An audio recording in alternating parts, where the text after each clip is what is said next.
Holly rushed around the room, finishing up the cleaning. She wiped dust off the vase, arranged the sofa cushions for a better look. The last time she had put in this much effort was years ago, before her mother-in-law's visit.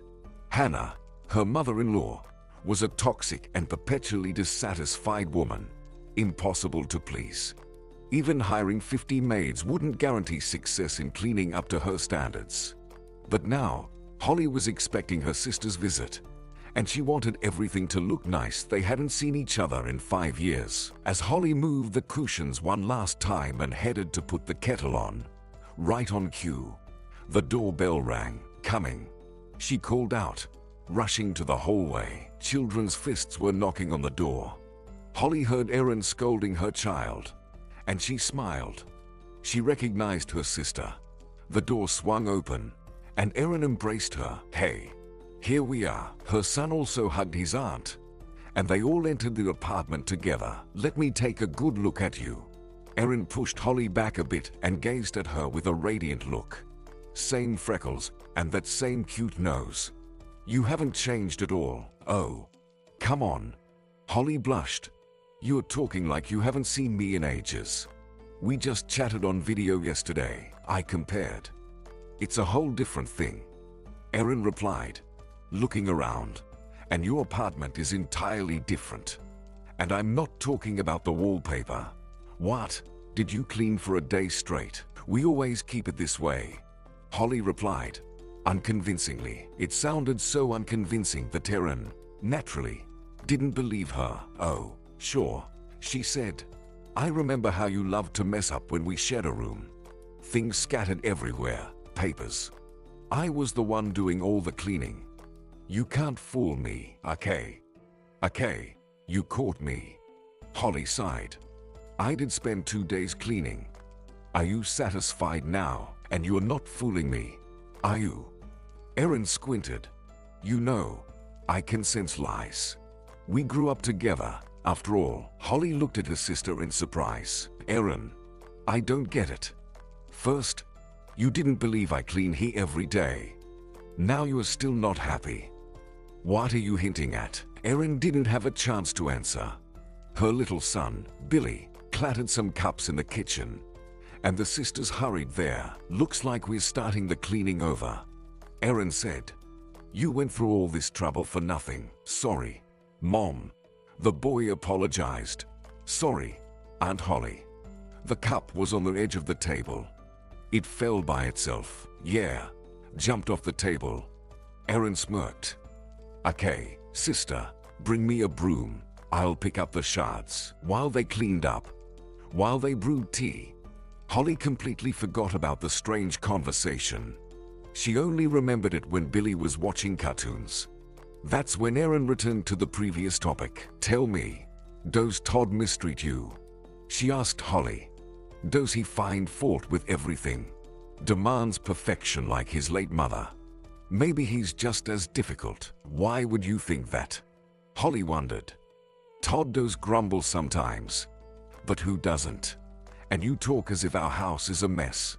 It's a bit hurtful, actually." Erin covered her hand with hers. "Don't be mad at me," she said. "When we talked on video, you sometimes look sad." I didn't dare ask. Saved the conversation for our meeting. And now that we've met, why not talk? Everything's fine with us." Holly shrugged, avoiding eye contact. Her sister's question stirred up an old wound. In reality, she hadn't considered everything fine in their family for a long time. Holly and Todd didn't fight, but they also hadn't had heartfelt conversations in ages. Todd held a high position at work and came home very late. He was so tired that he only had energy to have dinner and sit in front of the TV. Holly tried not to bother him. Romance had disappeared from their lives entirely. She only saw flowers in flower beds and jewelry in store displays. If Todd gave her anything, it was practical items like a steamer or a set of pots. They hadn't had a date in years. The last time they went to a cafe was probably for their 5th wedding anniversary. Moonlit walks were out of the question. Work was Todd's top priority. It was a kind of closed loop. Everything seemed fine, but they lived like neighbors. Holly felt embarrassed to talk about it with her sister. Erin had a happy family, a caring husband, a smart son who studied foreign languages and played soccer from the age of 3. Holly didn't want to appear as the failure next to her sister. The sisters chatted a bit more, reminiscing about the past. They avoided discussing Holly's family life. It was too complicated a subject. It was easier to talk about their youth when everything was simple and clear. When the clock hands approached 7 in the evening, Erin called her son. "Billy, it's time to get ready," she said. "Go put on your jacket." The boy placed his phone on the table and rushed to the hallway. Holly looked at her sister with surprise. "Are you leaving?" she asked. "Where to?" "To a hotel." "Where else?" Erin replied. "We need somewhere to stay overnight with Billy." "Why don't you stay with us?" Holly said. "I've already prepared a room for you, the one we wanted to turn into a nursery. I put fresh sheets. Everything is tidy." "Sorry, but I already rented an apartment, made all the arrangements, paid in advance. It's too late to cancel anything." "But why?" Holly was astonished. "I warned you in advance. Told you 100 times that I'd be happy to have you here." Erin sighed heavily. "Holly, we would love to stay, but honestly, I doubt that your husband and I would get along. You know, I've never liked your Todd." "Well, I know," Holly replied, "though I don't understand why." "You're naive, Holly." Her sister shook her head. "You see everything in rose-colored glasses. Blind to deception. You've been talking in riddles all day." Holly was surprised. "What deception are you talking about? What's going on?" "I hope there's none," Erin sadly replied. "But you still need to take a closer look at your husband. I have a feeling he's not the angel he pretends to be." Holly's sister and her nephew left, and she went back to the kitchen to set the table for her husband's arrival. Todd wasn't too picky about how she managed the household, but he didn't like waiting for dinner. Over the years of marriage, Holly had learned Todd's habits well and tried not to irritate him. The soup was almost boiling when the lock clicked at the front door. Holly hurried to the hallway. "Todd, you are later than usual today. You can't spend your whole life at work." She noticed that her husband wasn't alone and froze in place. With surprise, Holly watched as a tall, dark-haired girl, quite attractive, entered the hallway after Todd. She was taller than Todd. "Hello," Holly said uncertainly. "And who are you?" The girl smirked but didn't say anything. Todd sighed and looked at his wife. "Here, meet her. This is Rebecca." "Rebecca?" Holly asked again. "Is she your new co-worker? I remember you mentioned hiring new people in the department." The brunette beauty smiled even wider, as if Holly's words amused her. "She's not just our new co-worker," Todd said. "Rebecca is my future wife." "Wife? And what does that make me?" Holly exclaimed. Warnings from Erin flashed in her mind. As always, her sister turned out to be absolutely right. She didn't know her husband at all. Although, on the other hand, what was happening now was completely fantastical. Could Holly have imagined something like this? The brunette cast a disdainful look at her. "I, of course, apologize," she said loudly. "But judging by your appearance, you're just a regular cook." Holly indignantly asked her husband. "Todd, are you just going to stay silent? Do you think this kind of insult is okay? Isn't she right?" Her husband asked. "Look at yourself. You don't look like a woman at all. More like a multifunctional blender or a robot vacuum. The cleaning lady in our office is even more attractive." His words struck her like a blow. Todd hadn't complimented her in a long time, but he had never stooped to insults. "And what if I refuse a divorce?" Holly asked. "If I demand a division of property, then what?" In reality, all of these were empty threats. Holly knew well that she wouldn't demand anything from her husband. She didn't need any money. The only thing she needed was Todd's love. Her husband listened to her words coldly and smirked. "Division of property? Are you serious? There's nothing of yours in this apartment. Everything was bought with my money. Even the clothes you're wearing now. I bought them." What can you claim? Get a grip. Rebecca laughed again. Her laughter echoed in Holly's ears for a long time.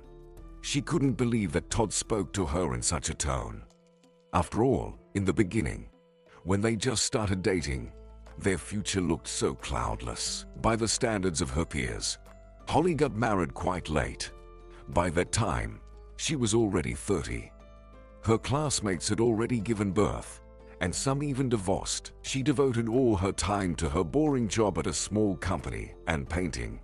Since childhood, Holly had been drawn to painting, but it never went beyond a hobby. Painting seemed too unserious to dedicate her life to, especially when her mother, Madison, endlessly lectured her on how to live. Go to law school, her mother would say. Knowing the laws will always come in handy, and you can find some kind of job in our town. At least you won't go hungry, just like she had advised her older daughter. But she didn't listen. Always correct and quiet, Taryn, for the first time in her life, showed defiance and pursued her own path, becoming a geologist. No one expected such a choice from the modest girl. And what will you do after college, may I ask? Madison would inquire. Go on an expedition? Live in a tent and sift through dirty rocks? Or will you go to the mines? Maybe. Erin said, I've always done what you wanted, Mom. Allow me to do things my way at least once. Please, don't argue with me. It was foolish to hope that these pleas would have an effect on her mother. She continued to grumble, wishing her daughter not to be accepted into university. And when Erin did enroll, Madison cried for a long time. Similarly, she reacted to the choices Erin made in her personal life. Sam, a fellow student of the girl, proposed to her before graduation. When Erin's mother found out, she went into hysterics. Marriage to this loser, she shouted. Erin, isn't it enough that you chose a stupid profession? Do you want to ruin your life completely by getting involved with some commoner? Maybe he's a commoner, Mom, but he's a good person. Erin calmly replied, At least I'm 100% sure he won't treat me the way our father treated you. Remind me how you cried at night after his scandals. This phrase was a forbidden move, a real low blow. Their father left the family when Holly was 7 years old and never saw his daughters again. His name became a taboo in the family. They didn't even mention his existence. And now Erin had broken the eternal rule. Go marry whoever you want, her mother coldly said. But don't come crying to me. When this Sam can't protect you from thugs or doesn't turn enough to support the family, remember that I warned you. This marriage won't lead to anything good. I'll remember that, Mom. Erin nodded. But your advice won't be useful to me. Sam and I are like two halves of a whole. You understand? And everything will be fine in our family life. The young couple got married and moved up north. Initially, Erin's mother was angry with her. During phone calls, she spoke dryly, but then she began to miss her. After their conversations, she would cry, blaming Sam for everything. He took Erin away from me, she complained to her younger daughter. Erin fell under this guy's influence and left me. If not for him, everything could have been different. We would live in the same city, all together. And now, all of Madison's attention was focused on Holly. She surrounded her daughter with care like she had never seen in her life. Even more so, she began to monitor every step Holly took, calling her if she was delayed by even half an hour. She inquired about her friends. Perhaps the mother wanted what was best, trying to protect Holly from undesirable connections. But the fact remained. Years passed, and the girl remained alone. Certainly, men tried to court her both in college and at work, but nothing worked out. It's hard to date someone who can't break free from home and constantly responds to her mother's text messages, letting her know where she went. Holly herself didn't understand the reason for her failures. She philosophically thought that it was her fate to remain alone, and the conversations with her mother had done their job. By the age of 30, Holly firmly believed that men were not worthy of her. There were guys around, but they were all wrong. either too frivolous or too dull. That's how she would continue to live if not for the black streak that began in Holly's family. It all started when Madison broke her arm, very foolishly and unexpectedly slipped on a wet porch. And as if that misfortune wasn't enough, their grandmother, on top of everything, started having heart problems. Lauren had been living in the village since birth. She only went to the city for education in her youth. She got married there, raised a daughter. Madison grew up, moved to the city, and after her divorce, began to call her mother to live with her. She needed help with the kids, and she worried about their old woman. But Lauren refused to leave the village. "I grew up here, and here I will die," Lauren replied. "What do I have to do in your city? It's nothing but heat and dust.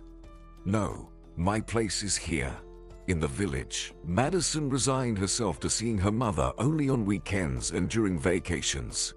She didn't object when Lauren asked for help, but now the situation was simply hopeless. Her own arm was in a cast. Lauren suffered from the heat and didn't leave the house. She was distressed about her household, and it couldn't improve the condition of the elderly woman. Holly came to the rescue. "Let me go to Grandma," she suggested to her mother over breakfast. "I'm on vacation anyway. I'll help Grandma, and I'll take a break from the city." Even with her broken arm, Madison continued to go to work, to the accounting office. Therefore, the daughter's idea aroused great interest in her. Although, for appearances, the woman tried to argue, "What kind of break is there, Holly?" She sighed. "Watering flowers, taking care of the lawn, and that's all the entertainment. You won't help Grandma, and you won't rest. It's better to hire some workers." "What workers, Mom? Are you kidding?" Holly laughed. "We just don't have money for that. I'll handle everything just fine." The girl packed a small bag and set off on her journey the next morning. Youth, optimism, and self-belief were on her side. Holly had no doubt that everything would be fine. Lauren greeted her with open arms and even shed a tear. "Holly, my granddaughter, you didn't abandon me," she mumbled, embracing the girl, "and I didn't hope for it. I thought I'd just overgrow with weeds here." "Don't worry, Grandma, I'll do everything right," Holly reassured her. "You just relax and don't worry about anything." She was truly determined to bring the garden to perfection. She woke up at dawn and went to water the plants. She fought against pests as best as she could. Online advice came to her aid. The most challenging task was weeding. The tools stored in the shed turned out to be unsharpened. "How did you even work here, Grandma?" Holly muttered, sorting through the tools. "It's some kind of torture." Her struggle with the tools caught the attention of a neighbor, a young man about Holly's age. She had seen him before, somehow, through the fence. "What's up, neighbor? Can I help with something?" Holly glanced at him. The guy was handsome and, you could say, a bit cheeky. Light, almost dyed hair, a dandy haircut, and a bare torso, as if he deliberately undressed to show off his muscles. Her mother used to call such guys playboys and ladies' men. Holly took her mother's example. "Everything's fine," she mumbled. The tool got a little unsharpened. "I'll sharpen it." Holly expected their conversation to end there, but the stranger didn't leave her alone. "I can help," he offered. "It's a half-hour job for me. Nothing complicated. I can manage on my own," Holly said slowly and turned away. The guy stepped away from the fence but continued working nearby, keeping an eye on the neighbor. This annoyed Holly immensely. Settling in the shade, she opened her laptop and connected to the internet. There was plenty of information about gardening online and numerous videos on tool sharpening, but all of it seemed confusing to her. After spending an hour online and going through multiple websites, all she achieved was a headache. It seemed easier to hire workers than to figure everything out herself. Some guy passing by their plot stopped near the fence, saw Holly, and smirked stupidly. "Hey, how's it going? Maybe we should get to know each other," he asked. Holly rolled her eyes. All these phrases were so banal, and the guy himself wasn't the hero of her romance at all. His figure, haircut, silly gaze, she had an allergy to guys like him. Back in her college years, she realized that talking to such guys was simply pointless. Holly didn't dignify him with a look and turned away. The guy didn't get the hint and continued standing by the fence. "Hey, how are you?" he said louder. "Maybe you need help." Holly responded, "I'm fine. I don't need help. Goodbye." She got up, took her laptop, and went into the house. The guy shouted something after her, but she didn't listen. "What's wrong with you?" Lauren asked, seeing her distressed face. "Holly, do you have a headache?" "Nothing hurts, Grandma. I just realized that I'm not cut out for gardening. I imagined I could do it, but in reality, I don't know anything." "Well, then, drop this garden," her grandmother reassured her. "Don't strain yourself. Otherwise, your back will hurt in your youth. Like mine." "No way," Holly objected. "I'll handle everything." She couldn't believe that something as trivial as gardening would be a challenge for her. Since early childhood, having lost her father, Holly got used to handling everything on her own, and now she was determined to fight to the end. Lauren watched her all evening and suggested, "Wouldn't you go to the club?" "Why?" Holly was surprised. "What do I need there?" "Dancing," the old woman replied. "You need to distract yourself. Take a break. Do you think I only worked at your age?" "Not at all. I could dance and listen to music too." Holly barely managed not to burst into laughter in response to these words. "What dances, Grandma?" Holly asked. "I've been working in the garden all day. Tired. And it's so hot." "Then at least listen to music," her grandmother insisted. "Go have fun. Do me a favor, so I don't seem like a tyrant here." As much as Holly resisted, she had to go. Even the excuse of not having a dress didn't work. "I need something fancy for the club, and I have nothing like that. Just a sundress I wear to the store. But it's too plain." "That one, red?" Lauren asked. "It's not that simple. I couldn't even dream of such things at your age. Change into it and go. No more arguments." Initially, Holly just wanted to take a stroll down the street. She thought of going to the outskirts of the village to see the sunset. However, walking alone seemed eerie to her. Some houses were abandoned. A dog barked from a backyard. The club was glowing in the darkness, bright. With nothing else to do, Holly headed there like a moth to a flame. The party was in full swing.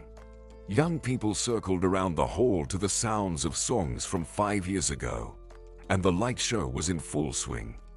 Holly entered the hall and timidly froze against the wall.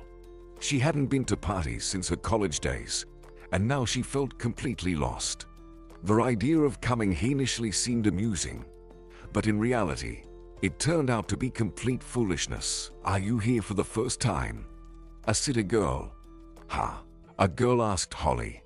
"I've never seen you here." "Yeah, I'm from the city," the embarrassed girl replied.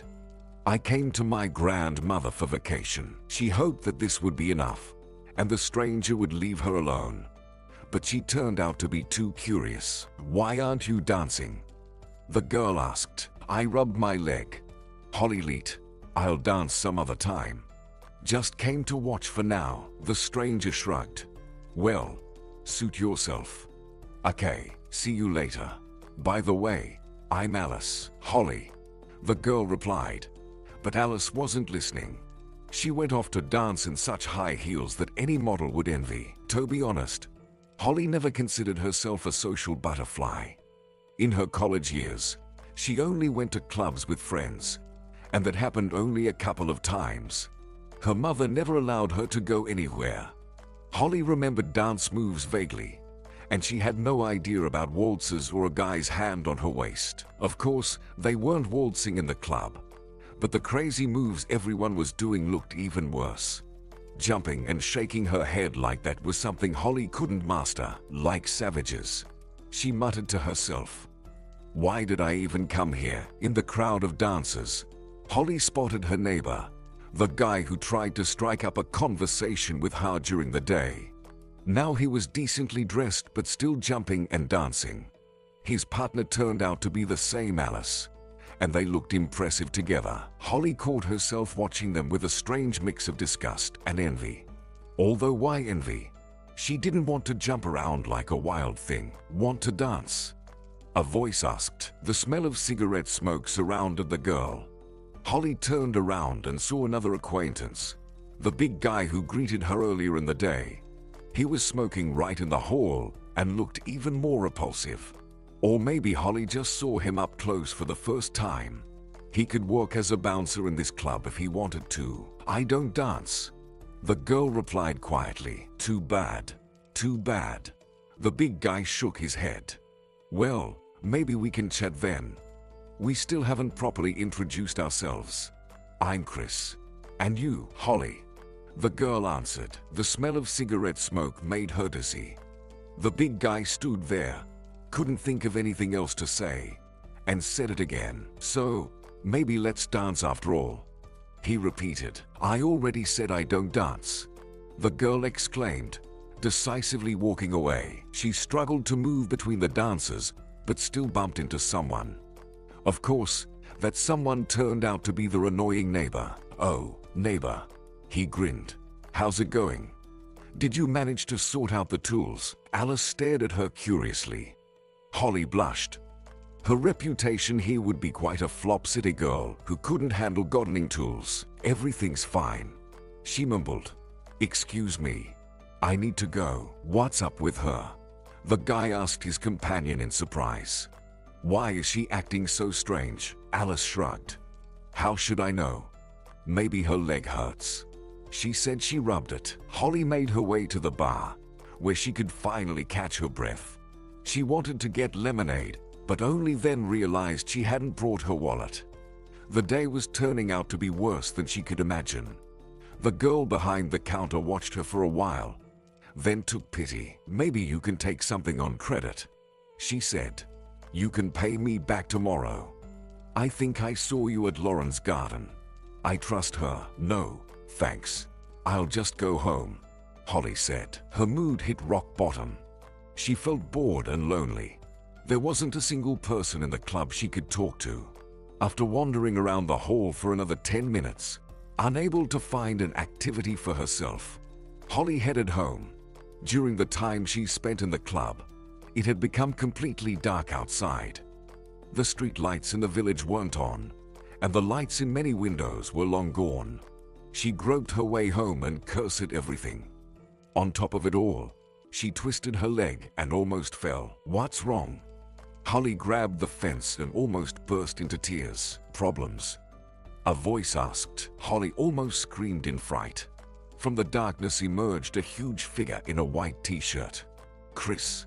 This human the rock finally caught up with her. Everything's fine, Holly said for the umpteenth time that evening. Don't worry, please. What are you so stubborn about?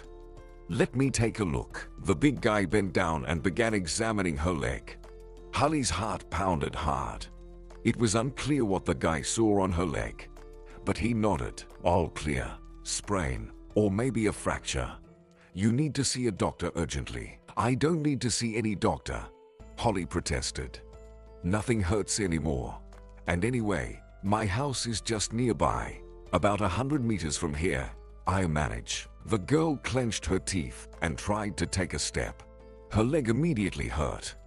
Apparently, this showed on her face because Chris smirked. I told you it's a fracture, he said.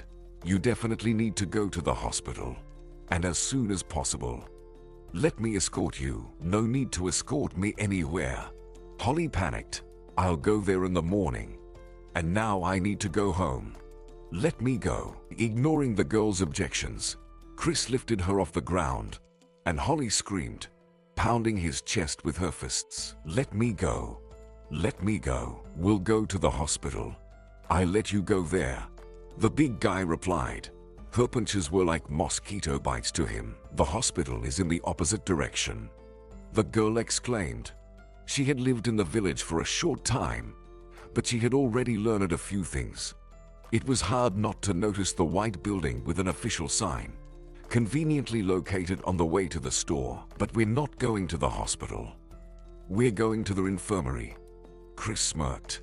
They're open both day and night. Holly was completely bewildered with fear. Her punches had no effect on the big guy, and all she had left in her arsenal was her voice. Help! She shouted. Her voice echoed in the distance. Chris laughed. Scream! Scream! Mrs. Boyle lives nearby. She's been deaf for a long time. And then there's old man Horner.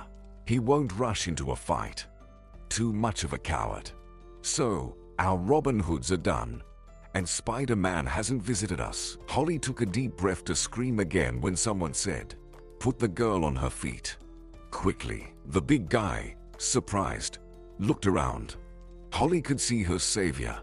It turned out to be her recent acquaintance, the neighbor. Since their last meeting, he hadn't changed at all. The same shirt, the same tousled hair. The only exception was that he was very, very angry. "What do you want?" Chris asked.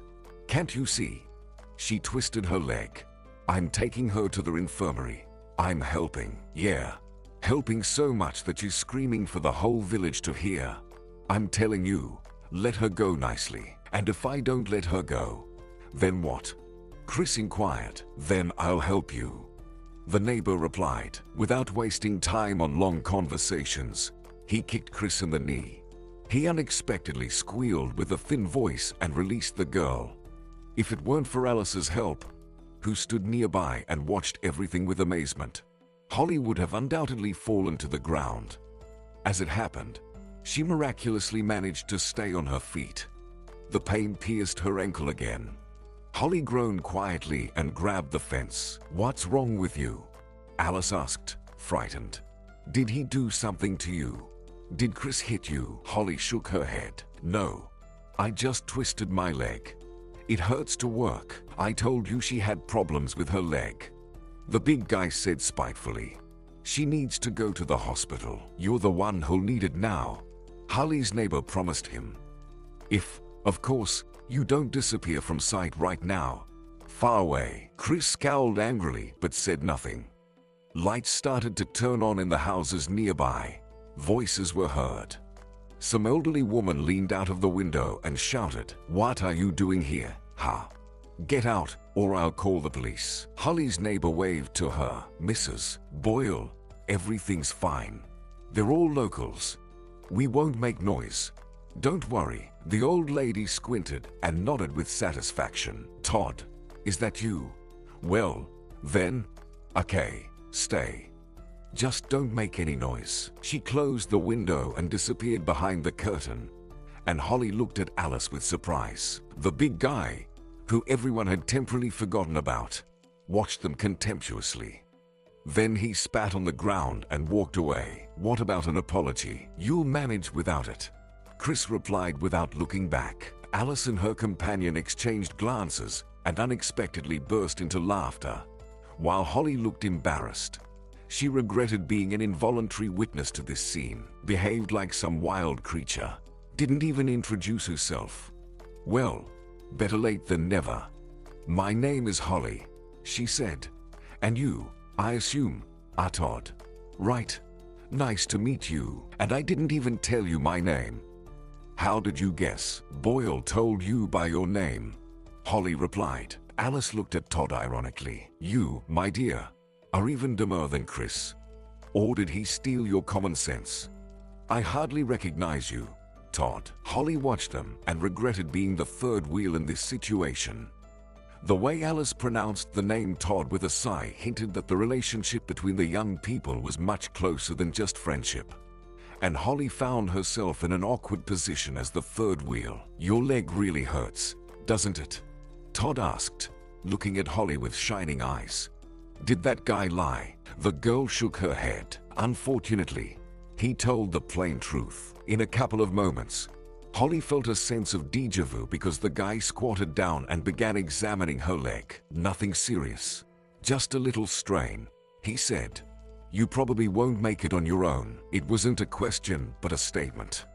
Nevertheless, Holly weakly protested. I'll manage.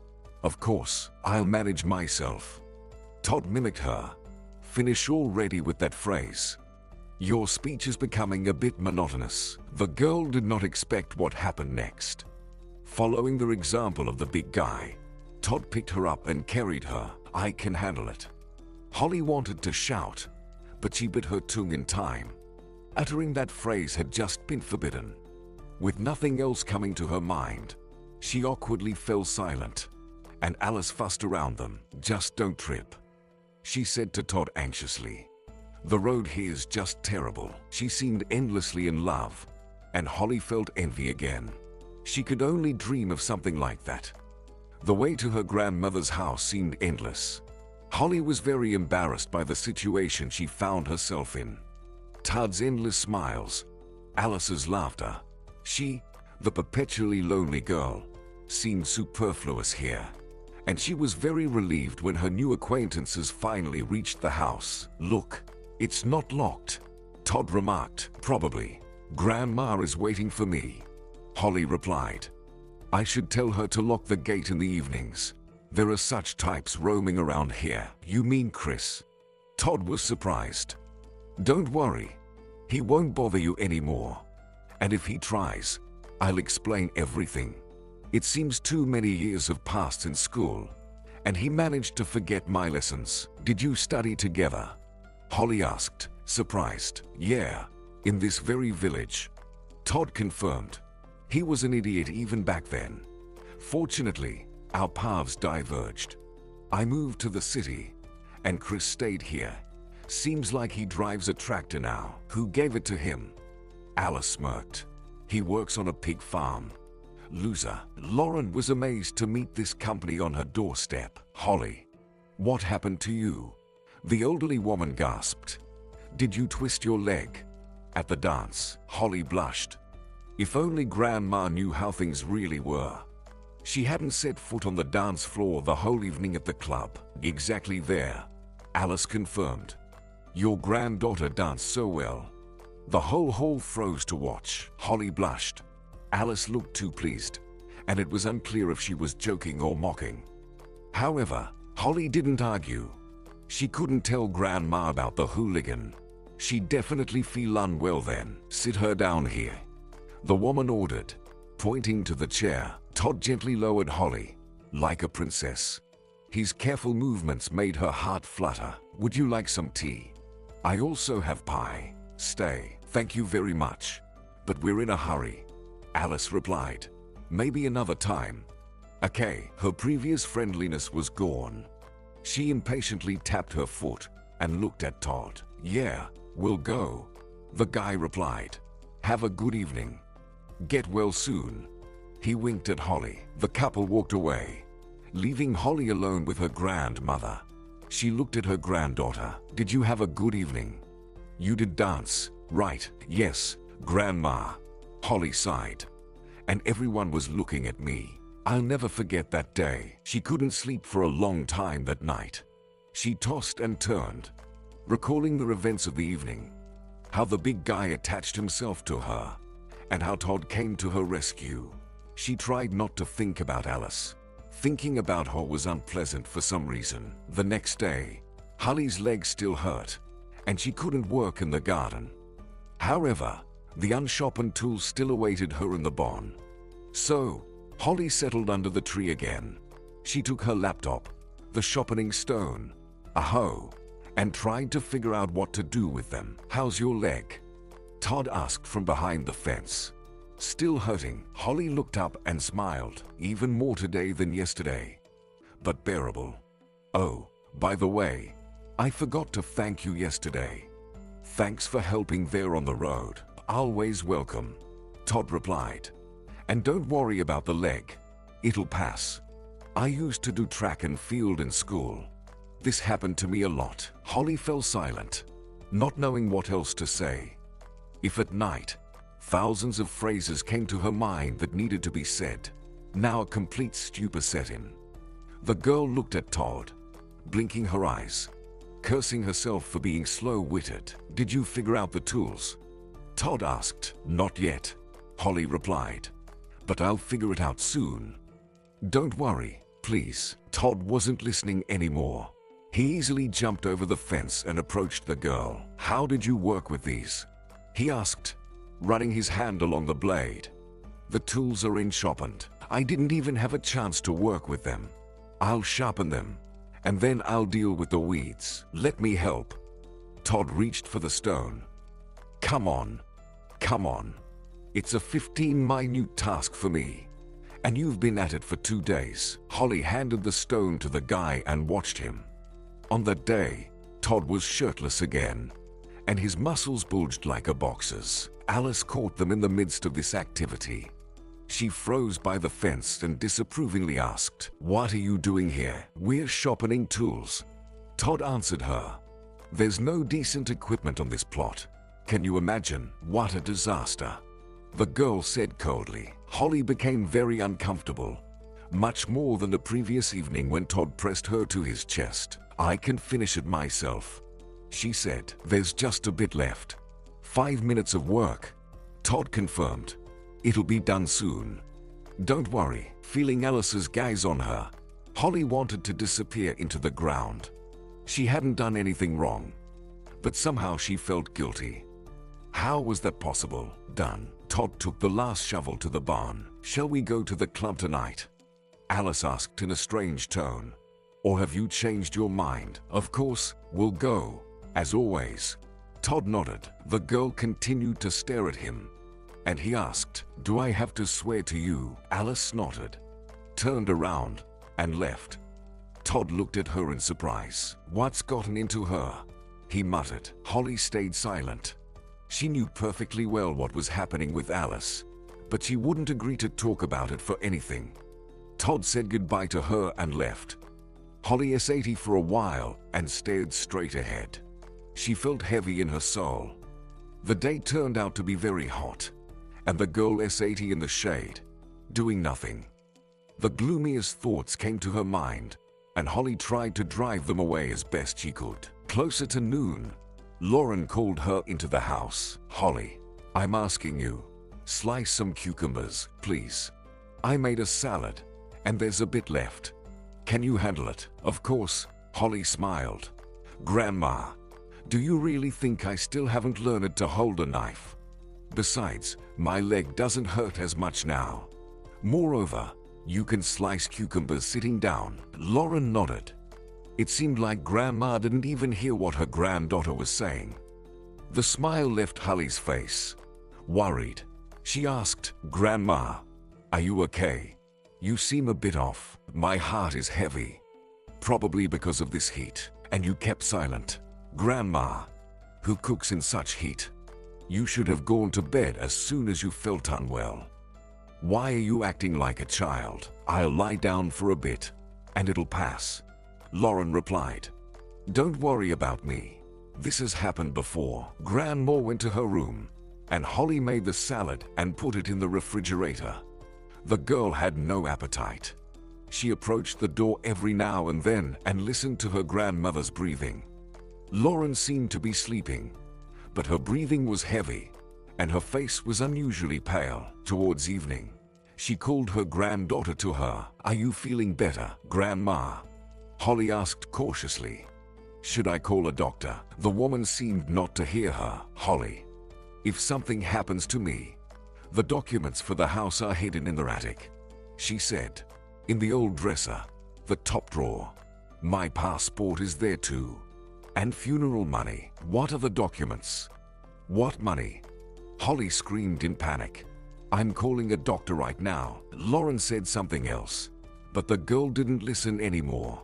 She put on sneakers and, cursing her injured leg, set off. The road to the medical center seemed endless. Every step brought excruciating pain, and Holly worked slowly. At the finish line, another blow awaited her. The medical center was closed. Being on vacation, the girl completely lost track of the days and forgot that today was Sunday. In despair, Holly looked around, not knowing where to turn for help. Her grandmother suffered in the house, maybe even dying, and there was no one around. Only a few children were jumping on a playground. Holly went to them. "Hello," she said excitedly. Kids, do you happen to know where the doctor lives? The children fell silent and stared at her suspiciously. The girl realized that she might seem a bit strange to them, maybe even abnormal, and tried to calm down. So, what? She asked. Do you know or not? The girl with pigtails pointed to the end of the street. There. Brick house. Mr. Colin lives there. And there's a big dog named Cooper in the yard. Holly thanked her and was about to leave when the girl added, but don't go there today. Why? Wondered Holly. Mr. Colin left for the town in the morning. He won't be back until evening, or even at night. He always does that. Goes to visit his son. Hearing this, Holly almost collapsed to the ground. All the way here, all the worries and fears were in vain. She hadn't found any help for her grandmother. In this village, she simply didn't exist. Exhausted from anxiety, she hurried back. The return journey seemed even longer to her. Climbing onto the porch, Holly opened the door and burst into the room. Lauren was lying on the bed, closing her eyes. Her face looked so pale and motionless that the girl screamed in fear. Grandma. Lauren opened her eyes. Why are you screaming like that? She asked weakly. I'm here. Everything is fine. And how is your heart? Holly asked anxiously. It hurts, but it's for the best. The woman said with a sad smile. It means I still have a heart. It would be worse if I felt nothing. You're making jokes. The girl frowned. I went to the paramedic, but he's not there. Now I'll call an ambulance. Lauren tried to object. No need. I'll feel better soon. Why bother people for nothing? Nothing in vain. Holly replied. Just be quiet for a moment. I'll call the hospital now. But this task turned out to be as impossible as finding the paramedic. There was some interference on the phone. The call didn't go through, and when Holly finally got through, they couldn't hear her on the other end. She tossed the phone aside. Like the Stone Age, she moaned. You can't reach anyone. Lauren closed her eyes again. The woman breathed heavily and intermittently. The expression on her face horrified Holly. Unable to stand still, she rushed out of the door. Holly felt like screaming in helplessness. She just couldn't figure out who else to turn to for help. How are you? Won't you come with us to the club to listen to music? Holly turned around. Todd was smiling at her from behind the fence, just as neat and dressed up as the night before. The girl ran to him. How good that you're here. I didn't know who to turn to. Todd, tell me, is there any taxi or someone with a car who can help? I urgently need to get to town. The smile left the guy's face. He asked with concern, what happened? My grandmother is very sick, Holly said. I went to the medical center, but there's no one there. I tried to call an ambulance. No connection. I just don't know what to do. Carry my grandmother on my back or write some telegram. Waiting for an ambulance makes no sense, Todd replied. With our roads, they'll come here in an hour. And that's in the best case. And what should we do? Asked Holly. I'll drive you. I have a car. Bring your grandmother to the gate. I'll be there in a moment. Without waiting for an answer, Todd headed to the garage. The girl watched him go and rushed into the house. Grandma, get ready, she shouted. We're going to the hospital now. Todd will take us. When they stepped outside, the car was already parked by the gate. Holly was amazed. She didn't know what she expected, but certainly not this shining car resembling a tank. Gathering herself, Holly turned to Lauren. Sit in the back seat, Grandma. It will be more comfortable for you. She herself sat next to Todd. The car started, and Holly breathed a sigh of relief. At least they were on their way, and with each passing moment, they were getting closer to the hospital. Around the next turn, they encountered Alice. Seeing Todd's car, the girl opened her mouth in surprise. Where are you going? She shouted. Todd waved to her. I'll explain later. He shouted. Go home. Holly felt very uncomfortable when she noticed how Alice looked at her. It seemed she deeply regretted helping her the night before. "We'll hit the road and speed up once we're on the highway," Todd promised, as if nothing special had happened. "How are you, Grandma?" Holly asked. Lauren's weak voice replied with something. All thoughts about their angered Alice immediately flew out of Holly's mind. All of that became irrelevant. The only thing that concerned Holly at that moment was her grandmother's health. Todd kept his word. As soon as they turned onto the highway, the man pressed the gas pedal to the floor. Holly squeaked in fear and clutched the seat. "Is this really safe?" she asked. "Maybe we should drive a bit slower." "Don't worry, everything will be fine," Todd reassured the girl. "I have a lot of experience. In high school, Chris and I used to race around here in his car." These words didn't reassure Holly too much, but she didn't argue. For Lauren's sake, the girl was ready to walk to town. They reached the hospital in half an hour. Holly rushed to the registration desk first, but due to nervousness, she couldn't find the words. Once again, Todd came to her rescue. "We brought a woman. She's in bad shape," he said. "Heart problems. We need to see a doctor urgently." Lauren was left at the hospital that evening. The doctor told Holly that they brought her just in time. "Your grandmother has acute heart failure," he explained.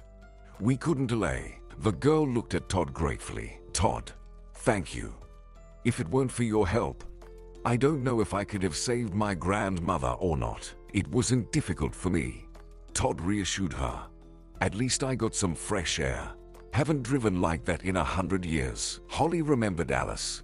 She doubted she would agree with his words. Alice was probably still furious. Holly froze at the thought of how she would greet her next time. Todd yawned and asked, "Talk about something, please. This trip exhausted me. I might fall asleep at the wheel." Conversations, especially with the opposite sex, were challenging for Holly. But she had no choice. She sighed and mumbled hesitantly, "I can tell you about myself. Honestly, there's nothing interesting in my life. I work as a lawyer." "A lawyer?" Todd was surprised. Such a lovely girl studying laws. Wouldn't have thought. His comment about her appearance embarrassed Holly. No one had ever told her she was lovely. "What do you think I should do?" she asked. "I don't even know. Maybe something like arranging bouquets or painting pictures. In short, doing something beautiful." "What do you do?" Holly asked, trying to hide her embarrassment. "I'm a sales specialist," Todd said. "Endless reports, plans. Just on vacation now, taking a break from all of that. Life in the village somehow feels simpler, more genuine. You know." "What were you passionate about in your youth?" Holly asked, just to avoid talking about herself. "You mentioned something about athletics." "Passionate," Todd repeated thoughtfully. "Well, a bit of everything. Did boxing. Was on the swimming team for a while. Went on hikes. Can't remember everything." Holly listened to Todd, and a sense of inadequacy overwhelmed her. He was passionate about so many things, could talk about a lot. And she, there was simply nothing to mention. "As soon as I get back to the city, I'll start painting again," she promised herself. No more excuses about not having time and not having talent. "I'm probably duller than a village old lady." The road back to the village passed unnoticed. Holly hadn't had a chance to look around, and the car stopped near her house. "So, tomorrow back to the hospital?" Todd asked. "Will you go visit your grandmother?" "Yes, I'll get up early and go," Holly said. "The first bus seems to leave at 6 in the morning. Visitors aren't accepted in the hospital at that time. I'll pick you up at 8. "No need, really," Holly said. "You've already helped enough. I can manage from there." "With what did he help you?" Alice asked. "And where are you going tomorrow morning?" Holly flinched and looked at her. Alice stood near the gate, burning with anger. "We went to the hospital," Holly muttered, but no one heard her. "You promised first that we would go to the club, and then you went to the city with her," Alice shouted. "I dressed up for you like an idiot. Was looking forward to this evening. Put on makeup. We went to the hospital." Todd raised his voice. Didn't my mother tell you? I won't believe for a second that you didn't go to her. It's not like you to the hospital. Was she being treated there? Alice asked, nodding at Holly. Interesting. For what? I thought you were a normal guy, but you're just like Chris. All you guys are the same. Alice burst into tears and ran away. Todd watched her go. Holly sighed and put her hand on his shoulder. Don't worry so much. Tomorrow you'll meet, talk, and make up. Alice will understand everything. There's no other way. Not sure? Todd mumbled. You don't know her. If Alice boils, she won't stop. Well, whatever. Should I apologize to her for saving a person? Thank you, Holly said once again. And forgive me for how everything turned out. Todd waved his hand. Tomorrow at 8, he repeated. Be ready. Holly watched his car and went into the house. Without Lauren, it was empty and lonely there. And after what happened at the gate, the girl felt simply awful. Early in the morning, Holly stood on the porch, impatiently tapping her foot. Todd was already 10 minutes late, and she was very worried. Not because she might be late for the hospital. She just couldn't understand what caused this delay. The darkest thoughts crawled into her head. Finally, Todd's car stopped in front of her house. Holly cautiously opened the door and asked hesitantly, "May I?" "Of course," Todd answered with surprise. What a strange question. "Why do you think I came here?" Holly sat in the front seat, clutching the bag with her grandmother's things to her chest. She couldn't bring herself to look at the guy. The car started moving. The young people didn't speak to each other until the village was left behind. Only then did Todd start a conversation. "You girls are strange," he said gloomily. Holly looked at him. The guy had dark circles under his eyes. It seemed like he hadn't slept all night. His facial expression was mournful. "Did you talk to Alice?" Holly guessed. "How is she?" "The same as yesterday," Todd replied, "cursing both of us and refusing to hear anything. She's convinced there's something between us, and you can't convince her otherwise. As if sharpening a hoe for someone is equivalent to a marriage proposal. Nonsense." Holly blushed and lowered her gaze. She was relieved that Todd was occupied with driving and couldn't see her facial expression. It felt like she was about to flare up, burned together with the seat. "Alice will forgive you," Holly said uncertainly. "You've known each other for so many years. She can't just erase everything like that." "How do you know how many years we've known each other?" Todd smirked. "Maybe I met her, just like you, a few days ago at the club." The girl was confused. "You just looked so close," she mumbled. "So I thought you've known Alice for a long time." "You actually guessed." Todd nodded. "We went to the same school. Alice is 4 years younger than me. Back then, I didn't even look at her. She tied all those ribbons and laughed so loudly that it could be heard on the other end of the football field. In short, mediocrity. And now, I come on vacation. And, look, the girl has changed. Well, on nerves. She works the same way as in childhood. If I had known in advance, I wouldn't have gotten involved." Holly felt a bit relieved. It turns out she didn't ruin some strong, long-standing relationship. At best, it could have been a school crush. And even that from Alice's side. Todd's heart definitely wasn't seriously affected. Holly thought about it and immediately scolded herself. In any case, was it right to interfere in someone else's relationship? On the other hand, Holly hadn't done anything wrong. She just wanted to help her grandmother, and there was no blame on her for someone imagining something fantastical in this story. "I need to call my mom," Holly said when they were close to the hospital. "Yesterday I didn't tell her about Grandma not feeling well. Mom will be upset if I don't tell her." "Call. I understand everything. And what's the point in hiding?" Todd replied. Holly's mother was terribly worried when she heard that Lauren was in the hospital. Madison gathered so quickly that she arrived at the hospital almost faster than them. "Forgive me, Mom. I couldn't save Grandma." "No use from me at all." Madison seemed as if she hadn't heard her. For a while, She couldn't take her astonished gaze off Todd and his car. Then she asked her daughter, Holly, who did you come with? Will you introduce us? Of course. Holly led Madison to the car and introduced the guy. Meet my mom, Madison. Todd. This is my mom, Madison. Todd nodded at the woman. He didn't seem particularly thrilled about this introduction. Madison, on the other hand, smiled. Nice to meet you, she said. A neighbor, huh? I hardly know anyone in the village except for my mother. Maybe a couple of classmates from back in the day. And that's about it. Now I've met you. What decent people we have around here. For some reason, Holly felt embarrassed and nudged her mother towards the door. Let's go to Grandma, Mom. That's why we're here. We need to check with the doctors about how she's doing. Smiling, Madison headed to the hospital. As soon as they entered the lobby, she whispered, How did you meet him, Holly? Didn't expect that from you. A guy like him with a car like that must cost a fortune. Mom, Todd has a girlfriend. Holly stopped her. So don't fantasize. There's nothing between us. Oh, her mother said disappointedly. Too bad. I thought you got yourself a lucky catch. I think when Aaron got a lucky catch, you were furious. The girl replied. Madison retorted, You call that loser Sam a lucky catch?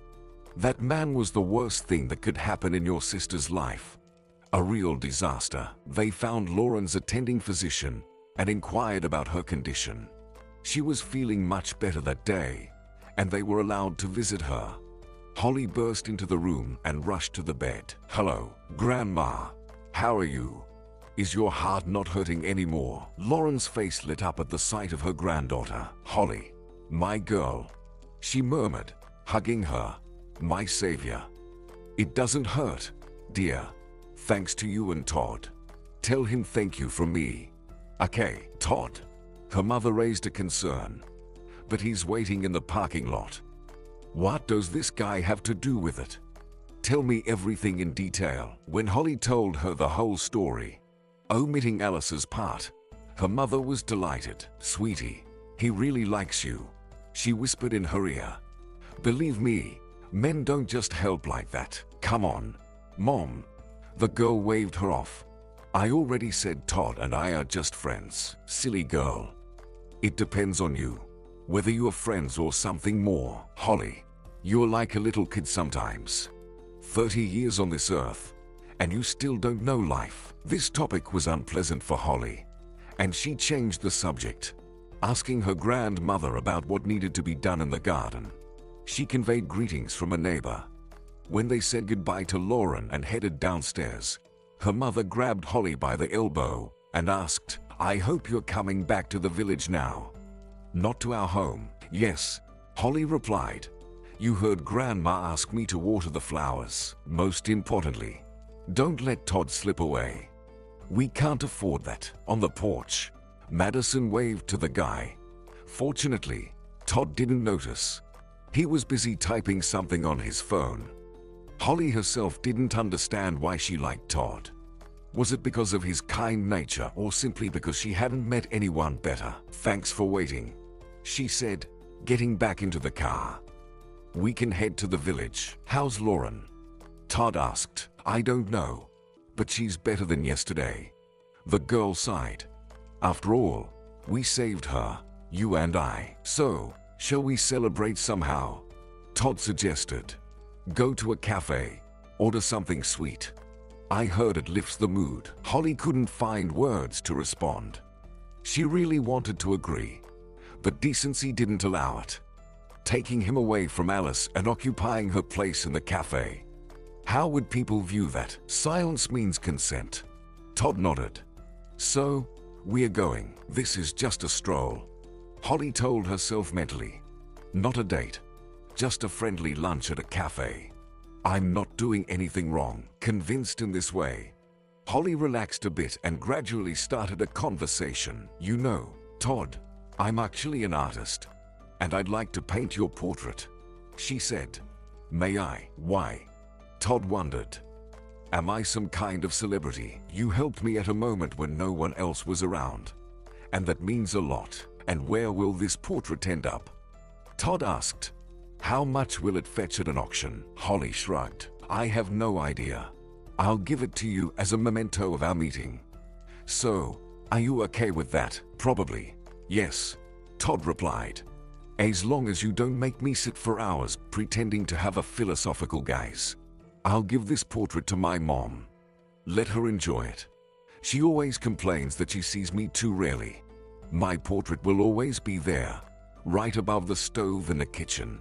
I'll annoy her with my presence even more. Holly nodded with a smile. Todd grinned. I guessed right when I said you should do something artistic. So, you're not a lawyer, after all, but an artist. Only in my free time, Holly said. And free time is a rare commodity at our firm. We're in a constant state of force majeure. The girl couldn't remember the last time she talked so much. Generally, she was reserved, and only Erin could draw her into a candid conversation. Now, Holly couldn't stop herself. She recalled a bunch of amusing stories from her life that she had completely forgotten.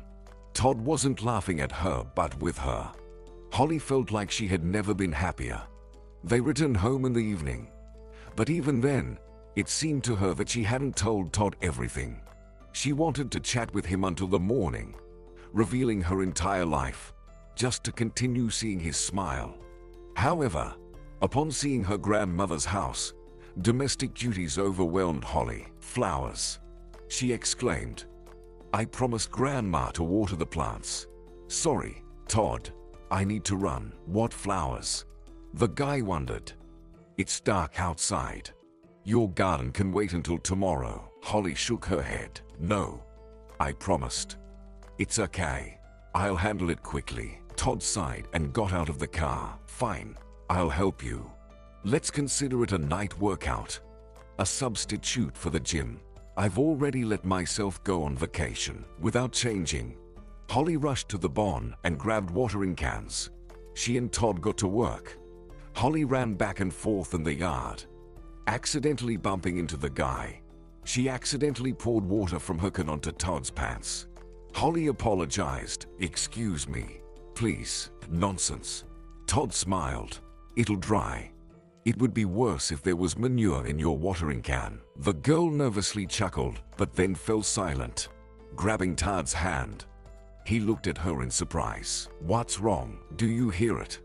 Holly whispered. There, in the bushes. They froze. The bushes swayed slightly in the wind, but there was no noticeable movement among them. What's there? Todd asked. Seems like someone is there. Holly whispered. I heard a twig snap. Who could it be? The guy chuckled. Maybe a stray cat. Wait, I'll check. Todd started looking into the bushes. He stood like that for a few moments and returned to Holly. There's no one there, he said. But I heard something. Holly insisted. I'm sure I didn't imagine it. Are you sure you're not into horror movies? Todd asked. Seems likely. I even started to believe there was someone there at some point. Maybe I did imagine it after all, Holly said. Well, never mind. Let's finish up and get some sleep. It's almost midnight. As she spoke, the girl continued to glance around. She wasn't at all sure that the suspicious sounds were just her imagination. Holly absolutely heard someone break a twig in the bushes, and a small stray cat couldn't have caused that. When they said goodbye, Todd asked, meeting tomorrow at 8. You enjoyed being a taxi driver that much? Holly smiled. The guy shrugged. Not really. But if I get such a nice passenger every time, why not? It's simply impossible. He had long gone, and Holly kept looking at the road, smiling. Did Todd really consider her nice? Behind her, a rustle was heard again, pulling her out of her thoughts. Holly turned around and looked fearfully at the bushes. They were swaying, and it didn't seem to be because of the wind. Holly had never run so fast. She even forgot about her leg, which hadn't fully recovered from their encounter with Chris. What importance did a sore ankle have when her life might be at stake? Silly, Holly muttered, slamming the door behind her. Who could be there? Her inner voice asked. What if Chris is hiding there? Came to get back at you. Who knows what's on his mind?" Without turning on the lights, she approached the window. From here, the yard looked completely dark. It was impossible to see anything. Then the light came on in the neighbor's house. Holly felt a bit calmer. Todd was there, nearby. In the worst case, I can scream and call for his help. The girl reassured herself. Nothing bad will happen to me. And what could happen when there's actually no one in the bushes? Even though Holly comforted herself this way, she couldn't believe her own words. She stared out the window, still feeling like someone was there. This night, Holly couldn't fall asleep. She lay in bed, listening to the sounds in the yard. At times, she imagined hearing someone's footsteps on the porch. Then, the girl would jump up and rush to the window. Due to the accumulated stress and lack of sleep, she felt completely shattered by morning. At 8 a.m., Holly left the house and immediately heard the neighbor's voice. "Hey, how was your night?" She turned around. Todd was waving at her from behind the fence. He looked much better than the morning before. Apparently, unlike her, he had a good night's sleep. "Fine," the girl lied. "And how about you?" "Also fine," the guy replied. "Just my iron horse acting up. Doesn't want to start. Looks like our trip is postponed. Wait a bit." "Okay, I'll work my magic on it, and then we'll go." "Sure," Holly nodded. "I'm not in a hurry. Take your time with your car." She didn't want to go back inside. To pass the time, she started strolling through the garden, noting which plants needed watering and where weeding was required. "Hey, you," someone called from behind the fence. "Come here. We need to talk." It was Alice, looking even worse than Holly, who hadn't slept all night. Holly approached the gate cautiously. She didn't know what to expect from this visitor and felt some guilt, as if she had genuinely stolen someone else's guy, although such thoughts never crossed her mind. "Good morning," Holly mumbled, although this greeting probably sounded sarcastic. Could it be called good? Alice didn't pay attention to her words. "Waiting for my Todd again?" she asked, planning to keep chasing him. "I'm not chasing him," Holly replied. "Todd offered to give me a ride to the city, and, of course, you agreed." Alice smirked. "When I first saw you, I thought you were just an ordinary little lamb. Nothing special.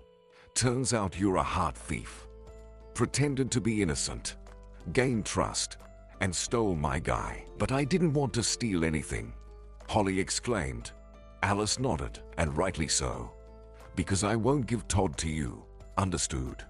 "Gray mouse." Alice turned around and proudly walked away. Watching her straight back and her sunlit hair, Holly indeed felt like a complete nobody. Todd was still fussing around his car. Holly could see his back if she approached the fence. Suddenly, her own behavior seemed ugly, vile, and disgusting to her. It seemed like she was acting like those girls her mother always mocked. Bold, immoral individuals heading to resorts in the hope of finding trouble. The only difference was that Holly went not to a Palm Beach, but to an ordinary village. Holly couldn't stand still and wait for Todd any longer. Alice was right. It was time to put an end to this. She closed the gate and headed to the bus stop. Despite easily catching the bus, she walked quickly, as if afraid of being pursued. In a sense, that's what it felt like. She couldn't escape. After 20 minutes, Todd caught up with her at the bus stop. "And what do you call this?" he asked. "I'm calling her from behind the fence, and she's on the highway. I almost broke down your door, thinking you might be lying there unconscious." From his hotful gaze, Holly felt ashamed. "Sorry for not warning you," she said. "I decided not to bother you. How long can I take advantage of your kindness? I don't want your entire vacation to be spent on me." "And couldn't you have warned me?" Todd asked. "Decent people at least give a heads up so they aren't searched for." "Sorry," said Holly. No other words came to her mind. Todd looked at her attentively. "What happened? I can see you didn't just go to the bus stop for no reason. Explain to me." What's going on? Holly remained silent. Alice came, didn't she? How do you know? The girl wondered, expected something like that from her. That's Alice. Yeah, she did come to see me. Holly confessed. We talked a bit. And what did she say? Was she rude to you? Knowing Alice, you can expect anything from her. No, she wasn't rude. Holly exclaimed. It's just, you know, Todd, I realize that you and I can't communicate. It hurts Alice. And, in general, hurt Alice. The guy laughed. That's hilarious. First of all, we had nothing serious with her. Just went to the club in the evenings. No marriage proposals. You can believe me. And Alice has such hurt every month. And it's always something different. Once she was dating Kelvin the mechanic. Then Harry from the farm. Once, imagine this, she even went on a date with Chris. And after all that, you say we caused her some kind of pain. Holly shrugged. I don't know. It still doesn't feel right to interfere in other people's relationships. It's just not good. There were no relationships. The guy replied. And there never were. Let's end it here. So, are you getting in the car or not? Are we going? Holly looked at the approaching bus. Then she shifted her gaze to Todd's car, sighed heavily, and nodded. We're going. Settling into the car, Holly thought to herself that Todd hadn't said anything about whether there was any relationship between them or not. If you thought about it, he should have laughed at the idea that Alice suspected anything at all. But there was none of that. It seemed he genuinely believed that things between him and Holly were not that simple. On that day, the girl limited herself to visiting the hospital. Todd hinted that they could go somewhere else. Take a walk. Talk. But Holly gently declined. The garden needs attention, she said. Imagine, Grandma comes back from the hospital, and everything in the garden has withered. We might have to call an ambulance again. Grandma's plants are sacred. I understand. Todd sighed. I promised my mom to help her in the greenhouse too. Okay, we'll postpone the fun until tomorrow. Maybe we'll have a couple of free hours then. Holly returned home and spent the rest of the day in the garden. The conversation with Alice completely overshadowed her nighttime fears. She was ready to laugh at herself for being afraid of some stray cat. Who would be watching her house? She wasn't some important person or a superstar. Journalists didn't chase her around. Yet, with the onset of darkness, her anxiety returned. She finished her work, returned to the house, and firmly locked the door. Then she closed the curtains, preventing herself from succumbing to the temptation to rush to the window again. She hadn't slept a wink the previous night. At this rate, she would turn into a panda with dark circles around her eyes. This was not how Holly envisioned her vacation at all. After dinner, the girl went to bed. She fell asleep instantly. The cares of the day and the recent sleepless night took their toll. No nightmares haunted Holly. Although recent anxieties should have left their mark, the horrors chose to manifest themselves in reality, in the form of the sound of breaking glass and the neighbor's scream. Holly, wake up. The girl opened her eyes in fright. Todd leaned over her, shaking her by the shoulders. Seeing that she was awake, he pointed to the door. We need to go. What happened? Holly sat up, hugged herself with her arms, and looked around. Where's this smoke coming from? Even in the twilight, the air in the room looked blue with smoke. It smelled of burning wood. Holly felt like she hadn't fully woken up yet. Todd's appearance in this smoke seemed too fantastical. Fire, Todd replied shortly. We need to get out of here. Holly barely had time to grab her grandma's sweater from the chair to cover her nightgown when Todd pulled her onto the porch. There was no visible fire, but the smell of smoke was present here too. Where's the fire? Holly asked, looking around. The shed is on fire, Todd grimly answered. Lauren, did she store gasoline or something like that in there? No, of course not, the frightened girl replied. But why did it catch fire at all? I'd like to know that too. I got up at night to smoke, looked out the window, and there was a fire on your plot. The shed, where tools were kept, was blazing like a matchstick. A dreadful thought crossed Holly's mind. The fire could spread to the house. The shed is very close. Sparks could be carried by the wind. We need to put it out. Todd grabbed her hand. Stay put. Do you want to get burned? I've already called the fire department. They'll be here in a couple of minutes. Holly couldn't take her eyes off the burning shed. How did this happen? She whispered. There was no fire nearby. No one was burning bonfires.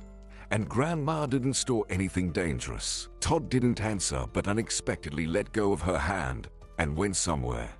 Holly followed him with her eyes. The guy pulled a canister from the bushes and thoughtfully twirled it in his hands. Yours? He asked, pointing to Holly's discovery. She shook her head. I've never seen it at Grandma's. Well, there's the answer to your question of how this happened.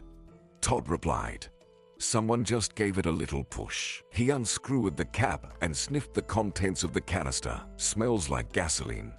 They probably wanted to reach the house too, but didn't make it. Or they didn't have the courage.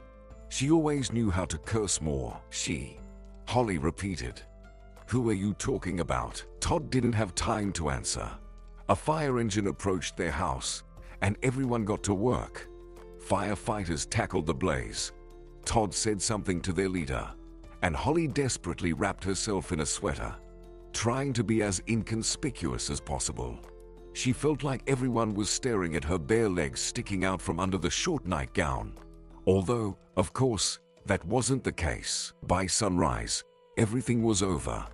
The firefighters bid farewell to Holly and left, and Todd approached the girl. I hope you won't be mad at me for lying a little to them. The man muttered. Lying? How? Holly was surprised. Told them we were to blame. We lit a bonfire in the evening and didn't put it out completely. That's how the fire started. I don't mind, of course, but I don't understand why you did that. Todd sighed. Because it's all Alice's doing.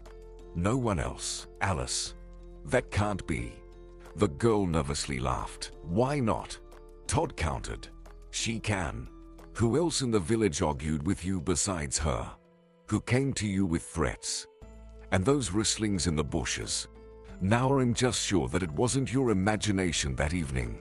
She was probably lurking around even then. Holly remained silent. Todd's words just didn't fit into her head. To jeopardize someone's life for the sake of romantic intrigue. Unthinkable. Yet, this explanation seemed plausible. At least, Holly couldn't come up with any other. What should I do? She asked.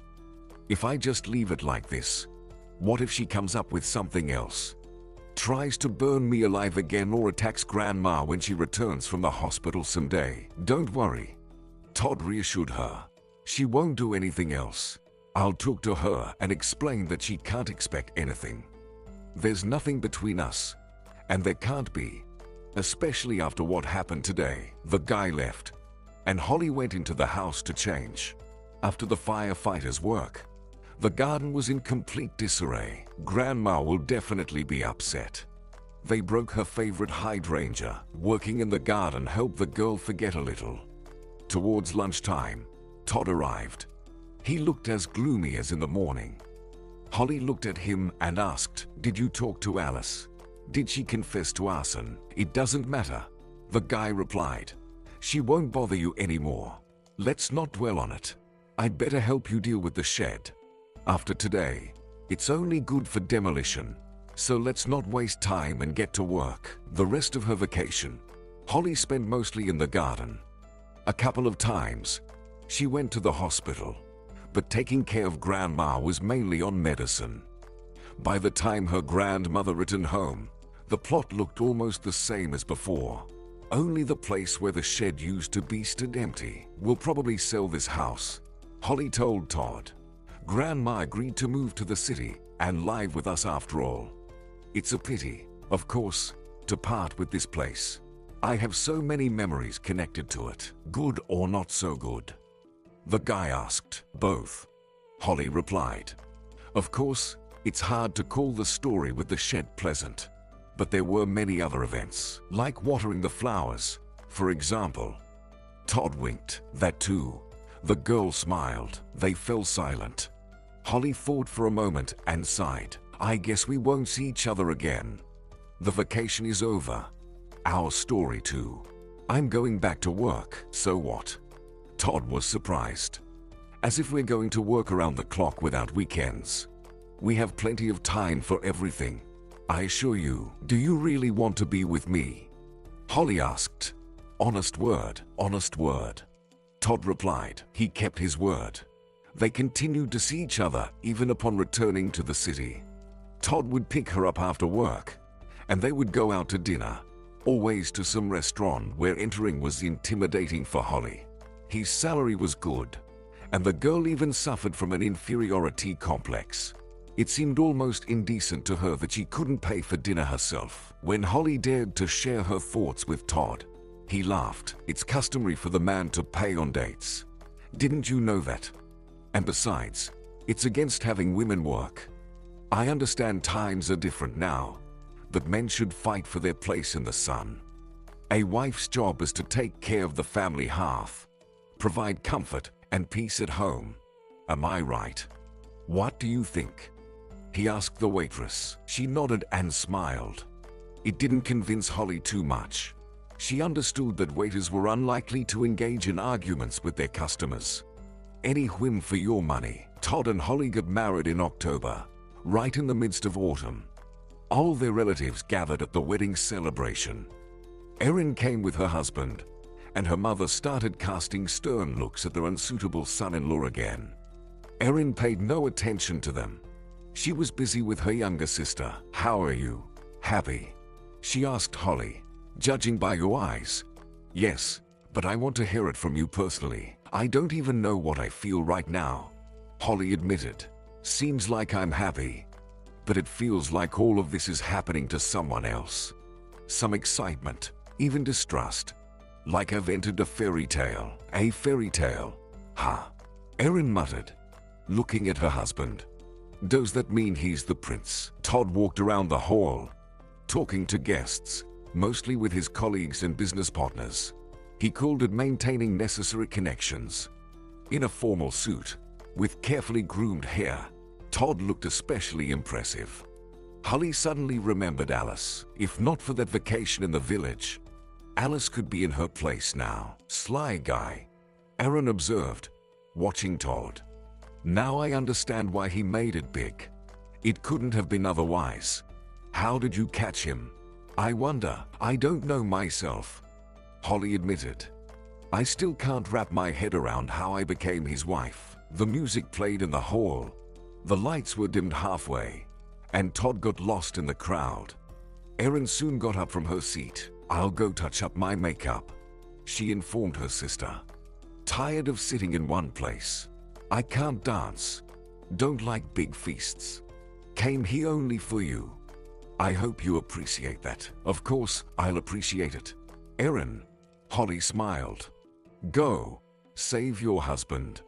Even from here, I can see that our mother is talking Sam's ear off, probably trying to find out how much he earns. You're right. Erin nodded.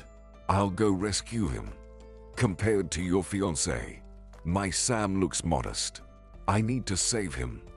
I'm even willing to dance for his salvation. Her sister left, and Holly stayed at the table. She drank champagne, absent-mindedly smiled at the guests, and accepted congratulations. It couldn't have been better. The evening was simply beautiful. Erin returned to her after half an hour, visibly upset and with even more smeared makeup than before. Holly looked at her in fear. What happened? Did you quarrel with Mom? Why do you look like that? Her sister shook her head. Not with Mom. Although, not true. With her too. Then with whom? Holly asked. Erin didn't answer. She reached for the bottle of brandy and poured herself an almost full glass. To your health. She nodded to her sister. Holly watched her with wide eyes. Erin, what happened? She asked. What's gotten into you? You don't drink at all. You'll feel bad. I'll be fine. Erin retorted. Anyway, better than now. It can't get any worse. She took a huge sip and coughed. Holly handed her a slice of lemon. Try this.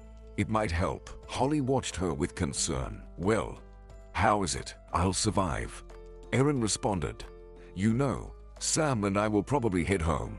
I'm not feeling well. I told you not to drink. Holly said. I'll keep that in mind. Erin nodded. Well, good luck to you in married life. And in general. She hugged her sister and, swaying slightly, headed towards her husband. Holly anxiously watched her, but soon lost her in the crowd. Todd was to blame for this. He appeared out of nowhere, kissed his wife on the cheek. Why do you look like you've seen a ghost? He asked. Who dared to scare my beloved? Erin. She's behaving strangely, and I can't figure out what's wrong. Interesting. Todd became wary. From this moment, tell me more. What exactly is her strangeness? I don't even know how to explain, said Holly. She left to talk to our mother and seemed perfectly calm. But when she came back, it was like she was replaced. Her look was almost frightened. Her lips were trembling, and she drank brandy. Erin, my sister, who even detests champagne, wanted to drink. So, maybe it's all about Madison. Todd asked. You just said your sister wanted to talk to her. Holly looked at her mother with doubt and nodded. Maybe, though it's hard to believe. There must be something else. Seems like my mother-in-law is a dangerous woman. Todd smirked. I'll keep that in mind. I have a very responsible position. I can't afford to indulge in alcohol. It's better to stay away from your mother. Who knows what might happen? Todd managed to distract Holly, and she eventually forgot about her musings. This episode gradually faded from her memory. She unexpectedly remembered it now. After Todd introduced her to his mistress, everything good between them was simply erased from Holly's memory. She couldn't have imagined that everything would turn out this way. They lived a normal life with Todd. He worked, and she took care of the house, just as Todd wanted. At his insistence, Holly quit her job shortly after the wedding. It wasn't exactly fun for her at home, but household chores distracted her from negative thoughts. Throughout their years of marriage, she couldn't conceive a child. The only pregnancy ended in a miscarriage. Holly blamed herself for it. Maybe I'm too old, she told herself, even though she had just turned 40. I missed my chance. Todd didn't directly blame her, but Holly could sense what he was thinking. And after he spoke to her face to face, there was no doubt. You were a pauper, and you remain a pauper. Todd sneered. He shouted this phrase directly at her, in front of his audacious friend, Rebecca. It turns out he really considered his wife a failure, a pathetic housewife, the biggest misfortune of his life. In fact, preparing for this conversation, Todd didn't intend to insult his wife. His feelings for Holly had long cooled, yet he believed she deserved some respect, a memory of their past. Todd saved her from the fire. Then Holly became his wife and took care of their shared home. She carried his child, whom she couldn't ultimately give birth to. All of this was no joke. Todd genuinely tried to speak kindly, but it turned out the way it did. It's her fault, he told himself. She let herself go, turned into some gray mouse. And all this talk about money. Did Holly really think she had a right to anything? Their apartment came from my father, and she didn't turn a penny afterward. Just a burden. Todd somehow forgot that he himself prohibited his wife from working. He started cheating on Holly a long time ago, just a few months after the wedding. But all those were meaningless affairs, as he called them. Todd was a visible man, and women flirted with him on their own. How could he resist? Casual acquaintances on business trips, waitresses, even the boss's secretary. Todd himself could barely remember how many mistresses he had. Yet, family life, as he believed, was sacred. So, it never went beyond brief affairs until Rebecca entered his life. More precisely, his work life. She came there for an interview, one of the few candidates vying for a spot in his department. The boss was in a hurry that day and left his work to Todd. We need someone in your department anyway, said the director. So, Find a suitable candidate. You've been working with us for a long time. You know their atmosphere and needs. So go ahead. Todd was not thrilled by this offer at all. Deep down, he held the belief that he should only deal with what he was paid for. Talking to a crowd of jobless losers now looking for a place to fit in wasn't part of his duties. The first two candidates only confirmed his fears. Worn-out middle-aged men, with a guilty look and a complete lack of initiative. Todd politely nodded at them and pointed to the door. Rebecca, who appeared after them, was entirely different. Striking, confident, her eyes sparkling. Todd momentarily forgot that he was in an interview. "Good day," he said. "Rebecca, if I'm not mistaken, correct?" The girl nodded. "My reputation precedes me. As I understand it, more like your resume." Todd smirked. "I've studied it thoroughly, but I'd be glad if you told me about yourself. In more detail. Why do you want to work specifically in our company? What are your strengths? I'd be interested to know everything." Rebecca stared at him, her eyes green. "My strengths," she repeated. "I was born to win. I was the best in school, in college, and even at my previous job. I rose to the position of deputy department head." Todd raised his eyebrows in surprise. "Why did you leave then if everything was fine?" he asked. "Not on the scale I want." The girl grimaced. "A small company dealing with stationery. Being the deputy head of the department there is not an honorable position. It's a mockery, is that so?" Todd asked. "What do you want to achieve here then?" Rebecca smiled. "First and foremost, gain new knowledge. I think I can learn something interesting here, and my experience will benefit you. I quickly grasp things. Don't doubt it." Todd himself didn't know what impressed him. On the one hand, Rebecca could turn out to be just an ordinary upstart. All these loud statements sounded like ordinary chatter. On the other hand, for some reason, he wanted to see this girl again, talk to her one more time. But suggesting a date to Rebecca after rejecting her at the interview seemed a bit too much. When the next day the director asked Todd about his decision, he mentioned Rebecca's name. "A woman. Didn't expect that from you. I remember you saying that women have little brains, and you wouldn't let any of them into sales. Why such a sudden change? Did you change yourself?" A promising candidate came along, Todd replied. "A very prospective girl, and she has good recommendations from her previous job." The man was lying when he uttered these words. He hadn't seen any recommendations for Rebecca, and didn't even think of asking. For him, all of the girl's qualifications were written on her face. Rebecca truly lived up to his expectations. From the very first day in her new position, she delved into the work, grasped everything, and asked a bunch of questions. Even during lunch breaks, she stayed at her desk, sipping tea and flipping through some papers. Todd, for some reason, feared that their initial meeting would turn out to be a deception. That this promising professional would behave just like a gossiping colleague from their accounting department, spending time on the internet. But those fears did not materialize. At the end of the workday, Rebecca approached him with some documents. "Todd," the girl said, "could you answer a couple of questions? Do you want to interview me?" Todd joked, but quickly corrected himself. "Of course, go ahead." Flirting in the workplace was not the right time. "I don't understand something in these papers," she said. "I think there's a mistake here. Take a look." Todd took the documents, looked at them, then frowned. "Yes, you're right." "What does this report consist of?" "Nicholas," Rebecca replied. "His signature is here."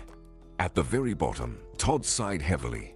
Nicholas was an old employee of their company, practically a veteran. With age, his memory began to fail him. Nicholas had long been a headache for Todd. He was tired of double-checking documents for him. And now, the result. He missed an error. "Thank you, Rebecca, for your alertness," Todd said. "What alertness?" The girl smirked. "I don't like that phrase. It sounds like I reported on Nicholas. Let's keep this between us." I don't want to start my work at your company with such actions. Rebecca, I understand everything, but the effective management of sales determines the operation of our company. Todd replied, I can't promise you anything. I just hope that in the future, you'll be equally attentive. The girl didn't argue with him. Instead, she unexpectedly asked, Are you in a hurry, and what's the matter? Todd wondered, I would like to ask you a few more questions to quickly get into the work. Would you like to have dinner at the cafe around the corner? I've been there before. They have excellent cuisine. Todd was silent, unsure of how to respond. Their offer was tempting. The new colleague seemed to read his thoughts, and yet, nothing like this had ever happened in his life, at least in the workplace. Rebecca made a shy face and lowered her gaze. Sorry, please. I understand that I'm asking for too much. Then let's talk during working hours tomorrow. Goodbye. She turned to leave, and Todd finally pulled himself together. Wait. I haven't refused you yet. I just got confused. I wouldn't mind discussing work with you, bringing a young specialist up to speed. Let's go to the cafe. Contrary to expectations, during dinner, they hardly talked about work. Rebecca began questioning Todd about his life, how he chose his profession. He simply melted. He hadn't had many opportunities to talk about himself. Holly was almost uninterested in his work. The first dinner turned into the second, and then the pair went to lunch together. Rumors started circulating around their office. Still, Todd paid no attention to them. Gradually, Todd even forgot how it all began. He began to believe that he and Rebecca were serious, and he felt like he had grown 10 years younger. Holly, in her apron, seemingly glued to the kitchen stove, irritated him more and more, and Rebecca added fuel to the fire. How long can this go on?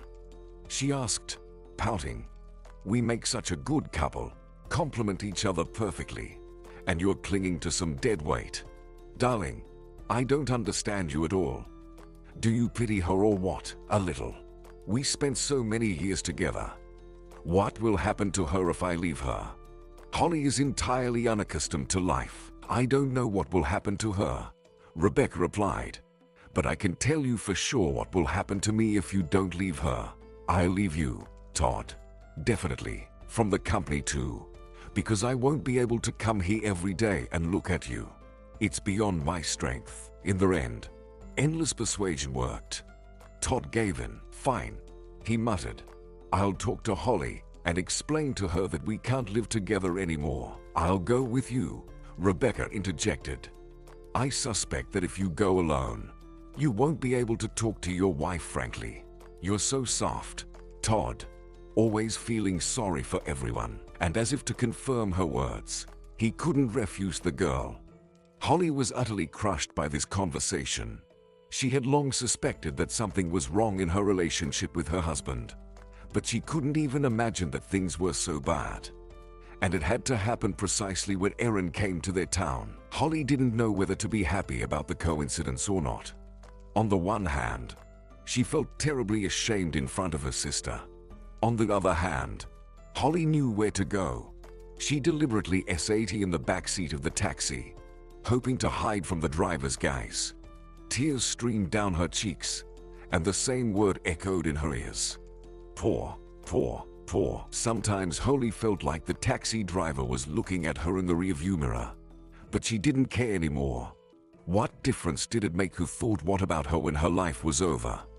Erin opened the door almost as soon as she called. The sisters rushed into each other's arms. What's wrong? Erin whispered, stroking Holly's head. You didn't explain everything clearly during the phone call. Something with Todd, right? What did that scoundrel do? He introduced me to his lover. Holly mumbled. What? Erin pushed her sister away and stared at her face in disbelief. Are you joking? How is that possible? Usually, Holly murmured. He brought in some Rebecca, younger and fresher than me. Said he was going to marry her. Found a replacement for me. And this girl just stood there, smirking right in my face. You know, I felt like she was the owner of their apartment. and I was the intruder. Erin continued to shake her head, repeating the same thing. He's a scoundrel. My God, what a scoundrel your husband is. Holly looked around for her little nephew. Is Billy still awake? I don't want to scare him with my tear-stained face. He's watching cartoons. Erin replied. Rest assured, he won't notice anything around him, let alone your face. The women went into the kitchen, and Erin put the kettle on.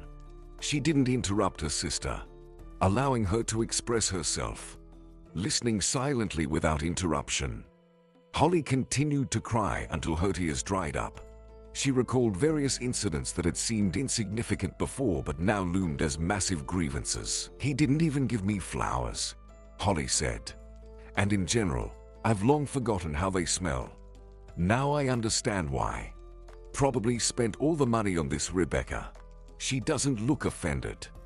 Todd probably didn't forget about her. Among other strange incidents, Holly remembered her own wedding. How interesting. She mumbled. Everything went wrong from the start, as if it was some kind of sign. Do you remember you ran away from our wedding banquet, left to fix your makeup, and returned not quite yourself? Can you tell me what happened then? Erin looked at her with doubt and sighed. So, you still remember this? I guess now we can say nothing worse will happen. That evening, I was upset not because of Mom. I was upset because of your husband. Because of Todd? Holly asked incredulously. Lord, did he manage to do something even then? He didn't, but I think he was planning to. Erin replied. I caught him with some blonde in a secluded corner near the cloakroom. They were chatting so nicely. Todd whispered something in her ear, and as soon as he noticed me, he ran away. Holly stared at her sister in shock. Why didn't you tell me anything back then at the banquet? I didn't want to ruin your personal life. Erin guiltily replied. Hoped that this incident would be a lesson for Todd, that your husband would understand. Thought he'd come to his senses. How foolish. Holly muttered.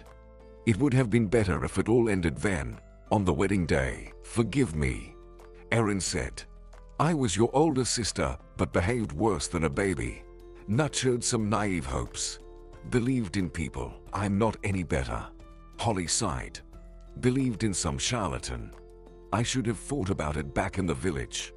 Todd easily dumped his ex-girlfriend, Alice. I could have guessed that a person who easily breaks up with others will do it again and again, sooner or later, but I was destined to be next. So, are we at peace? Erin asked. Both of us messed up and now need to figure out what to do next. Peace, nodded Holly. I just don't have any special ideas about it.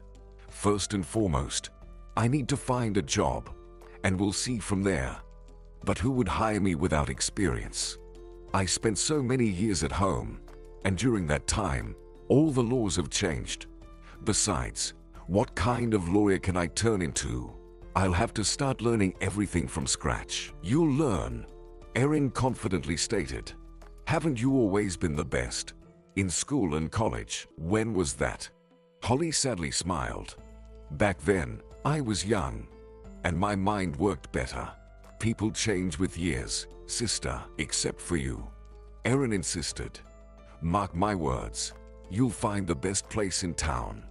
I believe in you. Holly wished she could get even a drop of Erin's confidence. After the conversation with Todd, she was feeling very pessimistic. Her husband considered her a failure, and most likely, he was right. So, why should things go well for her now? So far, everything in life seemed to be against her. Holly stayed with her sister, taking a few days to recover, strolling around the city, spending time with her nephew, and visiting their mother together. Madison, upon learning about their impending divorce, threw a tantrum and immediately blamed her daughter. You must have done something wrong, she said. A man doesn't just look elsewhere for no reason. Erin, as always, took her sister's side. As far as I remember, Mom, Dad also left us at some point, she said. So, before blaming Holly, think about your own experience. Do you think you were at fault in your divorce? Madison looked angrily at her daughter, but chose not to argue. She only muttered, "I just wanted what was best. We need to find common ground with our husbands, and everything will work out. Nothing needs to be searched for." "Mom," Holly replied, "it's too late. I've already filed for divorce, and it's final." She didn't regret her decision. Often, at night, Holly recalled the rare happy moments from their family life. How excited Todd was when he found out she was pregnant. How they enjoyed vacations by the sea. However, the bad in their relationship outweighed the good in recent years. Holly had no desire to return to how they lived in the last few years. She immersed herself in the search for a job. Holly marked places where she would like to work, even sent resumes, but received no response from any of them.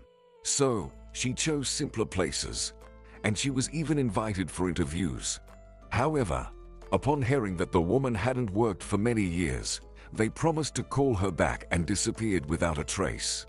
Holly was losing her spirit, and her sister's vacation was coming to an end. "Tomorrow, Billy and I are flying," Erin said sadly one evening. "I don't want to leave you alone here, especially in this state." Holly smiled. "I'll be fine. I'll manage. I paid the rent for the apartment for 3 months in advance," Erin said. "You can stay here for now, and I ask you not to argue. If your conscience bothers you, you can repay me when you get a job.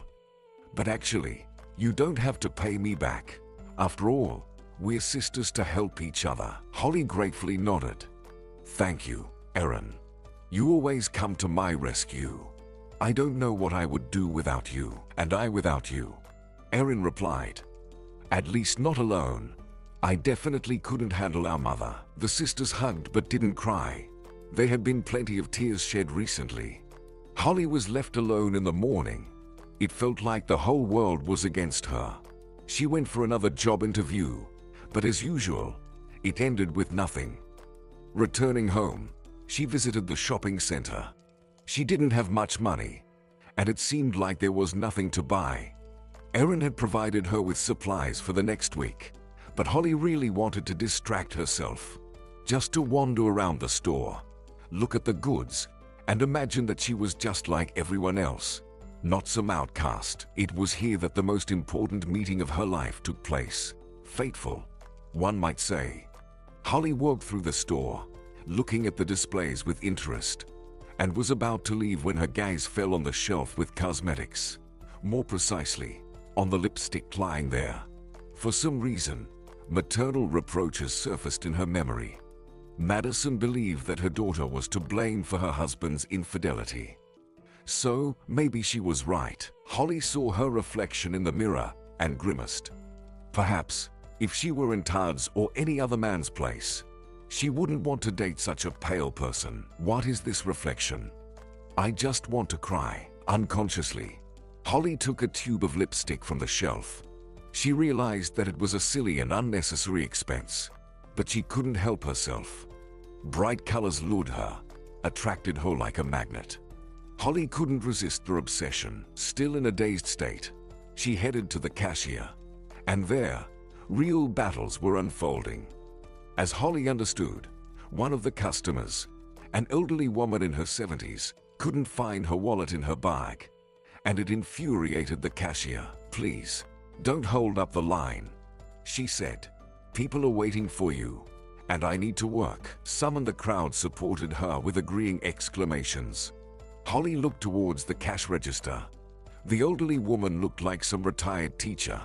Neat light blouse, burgundy skirt, straw hat on gray curls.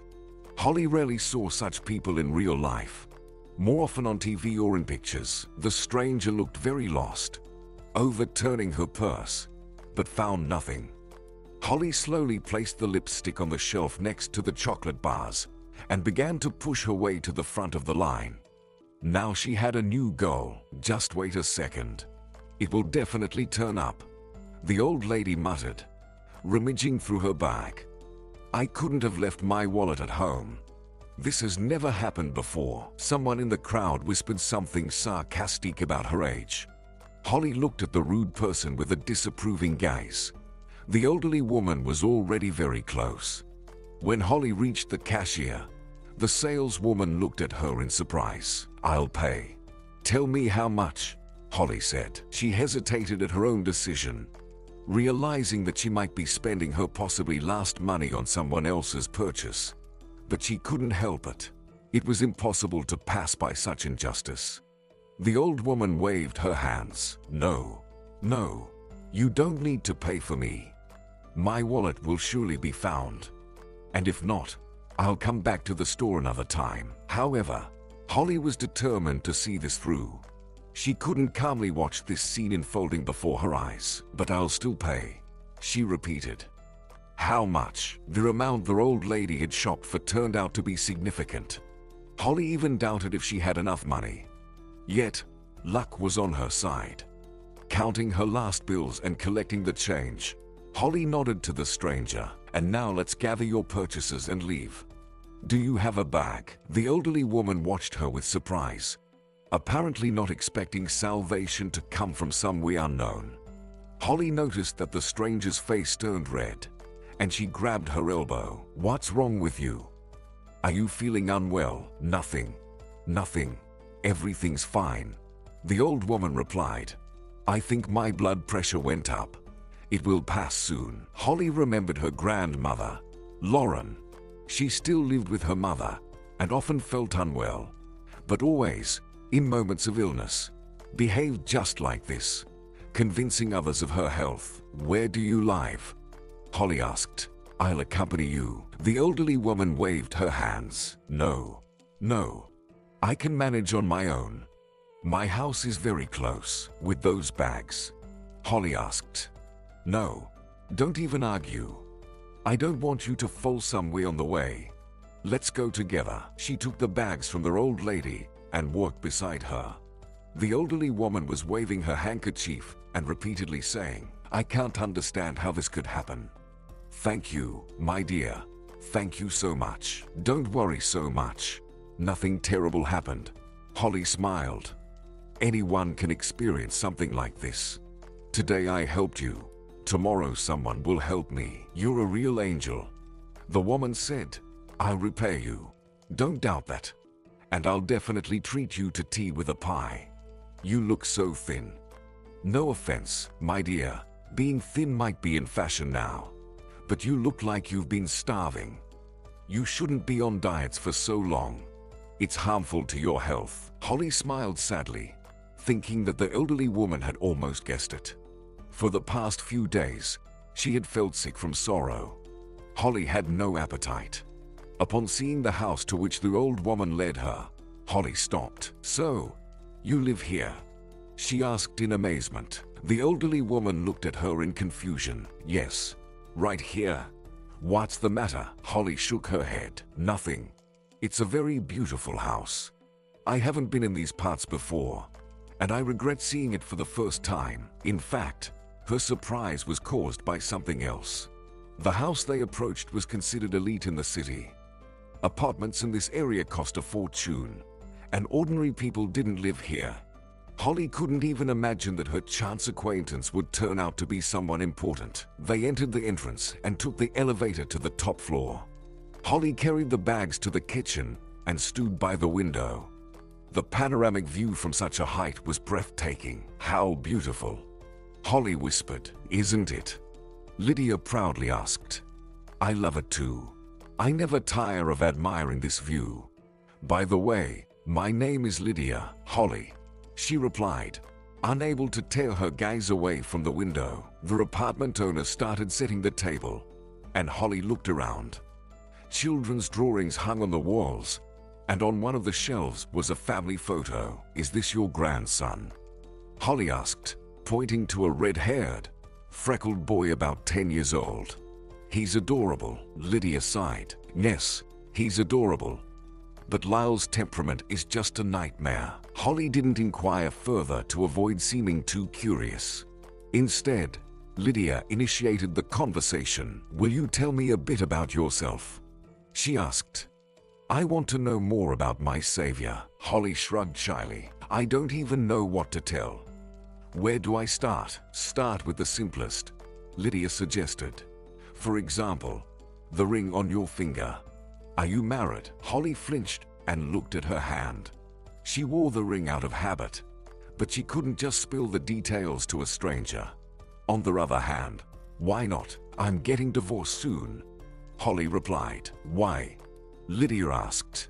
Did that scoundrel find someone else? He found a replacement for me. It's quite a long story. But if you really want to hear it, only if you want to tell me everything, Lydia replied. Holly didn't realize how she had told her everything, the story of meeting Todd, their sad life in recent years, and how it all ended. Lydia hardly interrupted her, only murmuring occasionally, "What a scoundrel! How awful!" With these words, the elderly woman strongly resembled Erin, Holly's sister, evoking sympathy from Holly. Engaged in conversation with Lydia, she didn't hear someone enter the apartment. Well, a disgruntled voice sounded behind her. Every time I leave the house, these scammers show up here. I've asked the concierge so many times to watch visitors closely, but no results. Holly turned around in surprise. The man standing in the kitchen was vaguely familiar to her, and she immediately understood why. He was depicted in Lydia's family photo, standing between the woman and her grandson, just as red-haired as the boy and resembling Lydia. He was her son. Why did you come here? The man continued. Do you want to deceive my mother again? And how can you have the conscience to pull money from pensioners? This is beyond good and evil. Holly looked at him, and her inner indignation grew stronger. It seems like no one taught you manners, she exclaimed. I can't believe that such a worthy woman could raise such a son. Holly got up from her chair and nodded to the apartment owner. Thank you for your hospitality. I'll go now. I wish you all the best. Goodbye. She didn't even look at Lydia's son, left the apartment, and slammed the door loudly. Who is this? He asked, looking at his mother. And what were they trying to sell you this time? A robot vacuum or a set of dishes? Lydia shook her head. It seems like Holly was right. Hugh, you're not just ignorant, but also foolish. I can't believe you managed to become a manager. What did I do wrong? The man asked irritably. I just kicked another scammer out the door. Why did you even think she was a scammer? The old lady asked. Holly was my guest. She helped me in the store, paid for my purchases when I forgot my wallet at home. Then she helped carry the heavy bags to my house, and you yelled at her. Hugh looked at his mother, then sighed. Sorry, Mom. It really came out wrong. It's just been a stressful day. Calls, meetings, and then this person. I thought she was just another scammer and let out all my anger on her. Why are you apologizing to me? Lydia mumbled. You offended Holly. Apologize to her, not me. How will I find her? Hugh wondered. You saw her running away. Probably a block away from here. Not a block, Lydia replied. I found out where she lives. A house on the corner of Lane Street. There's also a hair salon on the ground floor. Go and apologize. Oh, and by the way, there's something I need to tell you about this girl. You need to hear it. Meanwhile, Holly kept running further, unaware that the conversation was about her. Tears streamed down her cheeks again. Inside, she was burning with indignation. This brute, this red-haired bully, called her a scammer. Who did he think he was? After sitting for a while in the park, trying to compose herself, she slowly headed home. There, they were already waiting for her. She saw the familiar red hair from a distance and prepared for a confrontation. Did you forget to tell me something else?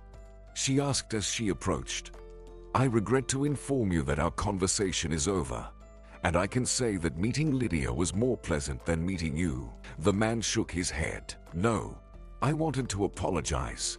My mother explained everything, and I realized my mistake. Better late than never. Holly grumbled discontentedly. Understand, my mother is so trusting, Hugh said. She constantly attracts all sorts of scammers. Once, she spent a huge sum on a ridiculous dinner set, and another time on a miracle waffle iron. I have no idea what's gotten into her, She's been so sensible all her life. Only in recent years something happened. I thought you were also selling something to her. Well, things happen, Holly replied. Apologies accepted. Your conscience can rest now. And now excuse me.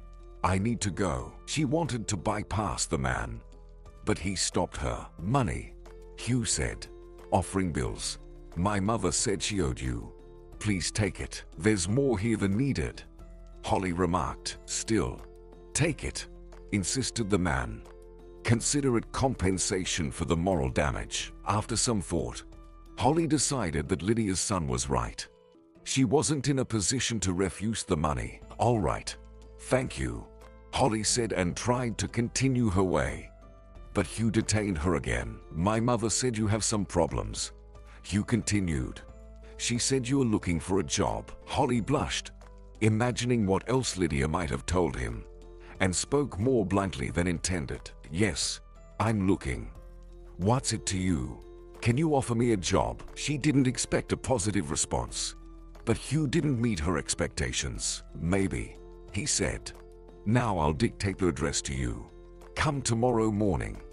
Let's see what can be done. The man got into his car, as expensive and pompous as the house he lived in, and drove away. Holly remained in complete bewilderment, watching him go. She had no idea how to interpret this offer and what to do with the piece of paper she clenched in her hand. Should she throw it away or keep it? Should she visit this man's business or not? Holly pondered these questions all evening and ultimately decided to take the risk. At least another attempt won't hurt, she thought. In the morning, Holly got up, dressed especially well, and set out. She regretted once again that she had no lipstick, and her mascara was running out. However, she decided that it was even better this way.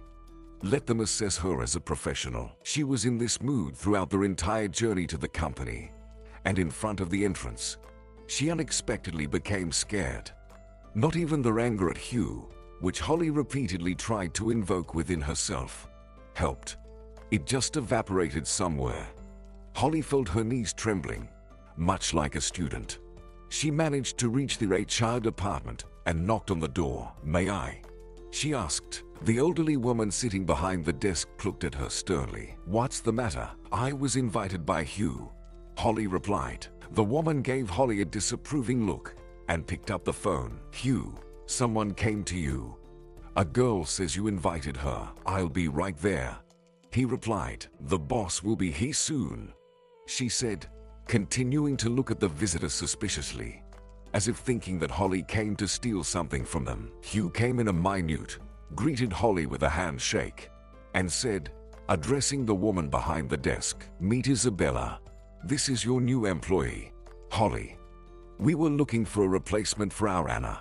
She went on maternity leave. Holly and Isabella looked at him with equal amazement. Then Isabella asked, Hugh, who is this girl? Do you know her? Has she worked in the HR department before? I just met her yesterday, the man said. And as for experience, he looked questioningly at Holly, who mumbled, I worked as a lawyer for several years, but it was a long time ago. I have a significant gap in my work history. She'll manage, Hugh said, nodding to Isabella. I believe in her. Perhaps these were simple words, an attempt to apologize for his recent rudeness. However, Holly took them to heart. She was determined to prove that she still had something to offer. She was hired on a probationary period, and she was grateful even for that. Working at first was challenging. Holly struggled to recall long-forgotten knowledge and learn their HR profession. But things were gradually falling into place, and Isabella also soon got used to her. At first, I thought you were some relative of Hugh, she said. You know how other bosses like to place their people everywhere. Thought our director had reached that level. Although, truth be told, I never noticed such tendencies in him before. Holly recalled their first meeting and asked, Hugh can be quite stern, right? What are you talking about? Isabella said in surprise. He can get upset, of course, but he never raised his voice at me. He's a good person and very fair. Such a positive review from Isabella surprised Holly, and she decided to take a closer look at Hugh. She wanted to know to whom she owed her salvation. At first, observation yielded very little results. Hugh spent whole days in his office, attending meetings and handling company matters. Holly could learn very little about him as a person, but one day, everything changed. On a freezing winter day, she encountered a red-haired boy, a spitting image of Hugh but much smaller. He was walking somewhere, looking around, resembling a spy who had infiltrated enemy territory. Lyle. Holly asked in surprise. That name miraculously stayed in her memory. He stopped and looked at her cautiously. Yes. How do you know my name? I'm a friend of your grandmother. What are you doing here?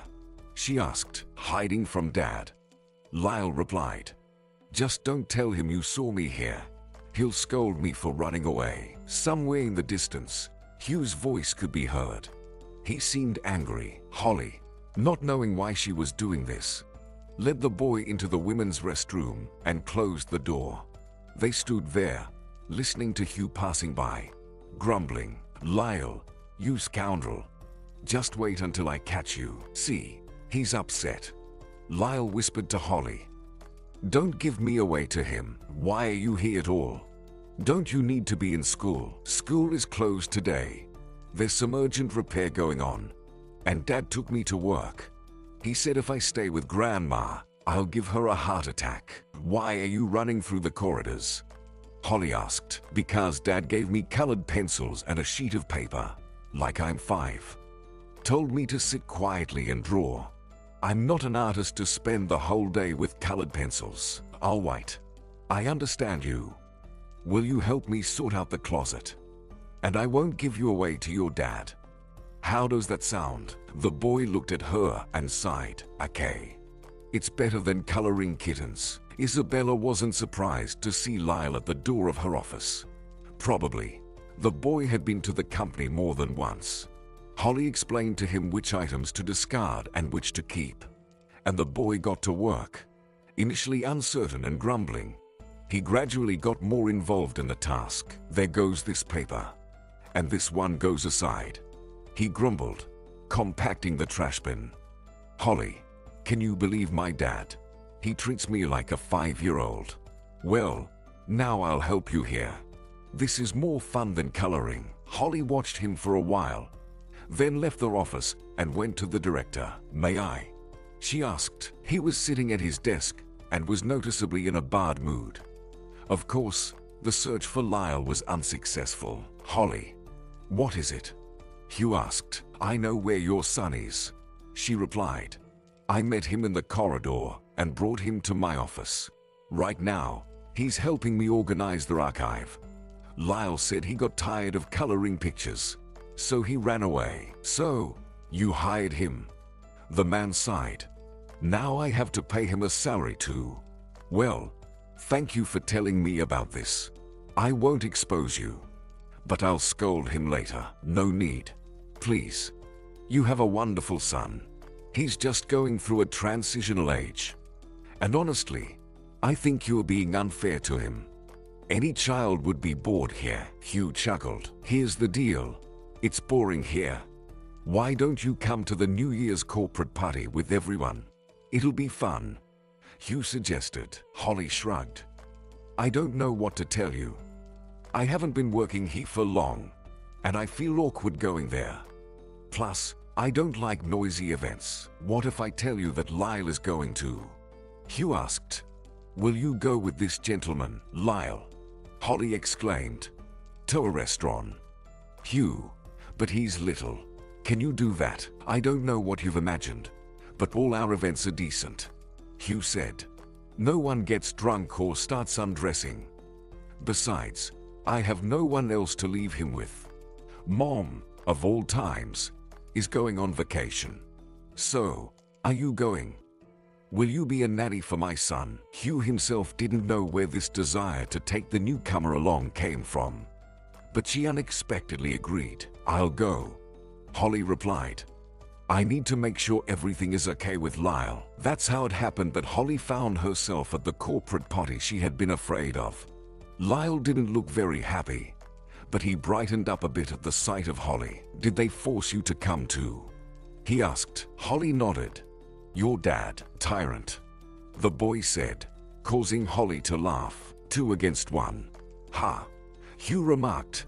You two seem to have conspired. Yeah, we did. The woman nodded, inviting the boy. Let's check out what's on the tables. Maybe we'll find something edible. Ignoring Hugh's displeased face, they headed to the banquet hall. In Lyle's company, Holly relaxed and stopped paying attention to the surroundings. They tried some candies, pastries, and Holly had a sandwich with caviar. The chief accountant started waltzing, and many began to slowly dance around the hall. Boring, commented Lyle. Maybe you'll teach me how to do it, Holly asked. Lyle looked at her. You won't be able to, old. Huh? Holly pretended to be offended. But let's try anyway. Wanna bet I can? They moved to a corner of the hall, and Lyle began to show Holly some moves. She burst into laughter, mimicking him.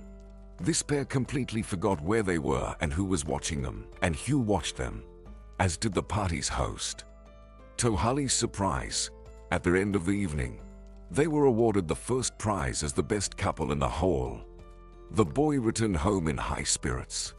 Hugh hadn't seen his son like that in a long time. After observing him in the rearview mirror, the man asked, Do you have a new girlfriend now? Hugh expected Lyle to get offended or upset, but he just nodded. Holly is cool. Take a closer look at her.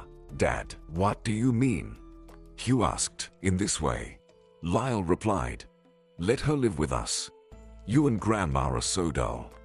We really need someone normal in the house. Ah, just like you, the father responded. You danced so much that their entire accounting forgot about the drinks. Staring at you, Lyle stuck out his tongue. They were just jealous. Their conversation ended there, but memories of it continued to haunt Hugh. He could no longer look at his new employee in the same way as before. In a sense, Holly had set a record. For many years, Hugh hadn't paid attention to women, considering them something like a nuisance constantly in close proximity. The fault lay with his ex-wife, Ella. When Hugh was not yet a boss but a promising deputy, she was chatting online with some foreigner, rumored to be a millionaire. One fine day, she left her husband and son without a note. Rumor had it that she had already given birth to 2 children for the foreigner, but Hugh didn't want to know. He had his mother, son, and work, and that's where his interest focused. There was no place for women in his world. And now, for the first time, doubt crept into Hugh's soul. In Todd's life, Holly's ex-husband, everything was easy and simple. His new passion, Rebecca, also a colleague, was different from his wife. She didn't demand anything, didn't stand in the kitchen with an apron. For them, it wasn't life, but an endless honeymoon. The couple didn't even bother to get married. Why complicate things? Todd seemed to have found his ideal. There was only one thing he didn't like. Working in the same department, Rebecca brought work issues home. She could start discussing contracts over dinner or complain about the boss, when Todd wanted to forget about everything. "Our Mr. Cruz is just some old fool," the girl would say while cutting the cake, living as if in the past century. "He doesn't want to embrace innovation at all. Darling, let's not talk about work on my birthday, at least," Todd would request. "I'm already sick of hearing about Mr. Cruz. There's enough of that at work." "As you wish. As you wish," Rebecca would say. "I just think you would look much better in his place. Our director is like a relic from the past, as ridiculous and useless as the paper archives in his office." Todd listened to the girl, got irritated, and poured himself some brandy, even though there was no real reason for him to be angry. Rebecca was right in many ways, actually, in every way. The boss's chair should have long belonged to him. Todd, that old fool probably plans to keep going to work until he's 100, he muttered with a slurring tone. and he drags his old accountant wife along. Married an old gossip, and they've taken over the whole enterprise. It's just ridiculous. Rebecca listened and nodded. So understanding, so sincere. Not like his ex-wife, who constantly gave foolish advice. The next morning, Todd woke up with a headache. He remembered little about the previous evening, and he didn't feel like going to work. Todd reluctantly got ready and went to the office, where he immediately criticized his colleague, Nicholas. Hired old folks, Todd grumbled, concluding his speech. Rebecca, smiling, came into their office and announced, "Dear Mr. Cruz wants to see you. Let's go quickly. I'll be back. We'll talk later." Todd told his employees, "Lazy bones are working here." He had no doubt that the boss called him in to praise him for exceeding the plan. But the conversation took a completely different turn. "Write a letter of resignation of your own accord," the director said right from the doorstep. Todd looked at him with surprise. "I don't understand, Mr. Cruz. Is this some kind of joke?" "You're always joking, and I'm always serious," the boss replied. "Tired of working with old folks? Go somewhere else, where there's a lot of young people." "The smartass has been found." Todd looked at the director in confusion, then shifted his gaze to Rebecca. She continued to smile. He suddenly recalled the words he heard from her during their interview. "I was born to win." The girl confirmed her statement, displacing him from his position. There was no doubt about who would take the position of the department head. "Sorry, Todd, but you were inappropriate," Rebecca said. "Can one speak so disrespectfully about the management? What about corporate spirit, ethics?" Todd picked up a sheet of paper from the table. He couldn't get used to his unemployed status. To work, achieve, and lose everything in a minute. How funny. For many months after that, Todd bounced from one place to another. He got a job at one company, but didn't like the salary. They paid him meager wages compared to his previous position. In another place, he had to run errands like a boy. Fetch this, carry that. After a couple of years of this wandering, a position opened up at a large enterprise. Todd flew there on wings, feeling the fighting spirit again, confident that luck was on his side. But a blow awaited him in the HR department. Sitting in the boss's chair was his ex-wife, Holly, almost unrecognizable with her strict makeup and bright blouse, but just as timid as before. "You," she exclaimed in surprise. Todd looked at her, and what astonished him was not the meeting itself, but the fact that his poor, unsuccessful ex-wife became the department head. "How did this happen? How are you here?" Todd awkwardly asked. "And there's a sign with your name on the door." "I don't understand. Isabella retired a couple of months ago," explained Holly. "She was the former head of the HR department. Now I've taken over for her. And how did you end up here? Got tired of your old job?" "Something like that," Todd replied. "I've grown to love variety in recent years. Been to a bunch of places." They fell silent for a moment. And then Holly asked, "And what position do you want?" "As far as I remember, we don't have a manager's position available. We need a simple sales specialist." "Are you really?" "Yes, I'm applying for that position," Todd said. "I told you, I felt like trying something new. I'm planning to start over." Holly nodded. "All right. I think we can take you in. I'll get in touch with the head of the sales department and ask him to consider hiring you. I think you two will get along. He, like you, can't live without initiatives and innovations." Todd did manage to pass the interview and secure the position. On his way home, he remembered the face of his ex-wife, the way she looked at him. "Holly is still crazy about me," he thought. "She's not that bad, after all. What if we try to start over?" A friend with whom he shared his thoughts fully supported Todd. "Of course, give it another shot," he said. "I remember your wife. A real homemaker. Does all the cleaning, ironing. Won't say a word against you. Rebecca was good in her own way, but domestic life was not her thing. Bring back Holly." What are you losing? And really, nothing, thought Todd. Just bringing back the mistress of my empty nest. We'll play a little, and that'll be it. Holly will forgive me for sure. She's not the kind to hold a grudge for years. In one of his early days at work, during his lunch break, Todd went to the HR department, intending to talk to his wife and invite her to a cafe. During their marriage, he rarely treated his wife to such outings. Holly was sure to melt this time. However, everything didn't go as planned. Todd met Holly as she was leaving the HR department, and she seemed to be in a hurry somewhere. She didn't notice him right away, something unusual for her in the past. Todd called out to her, "Hey, where are you rushing off to? You don't even notice me. Don't want to say hello?" Kind of hurtful. He expected Holly to be embarrassed as before, making up silly excuses, but she just nodded. "Hello.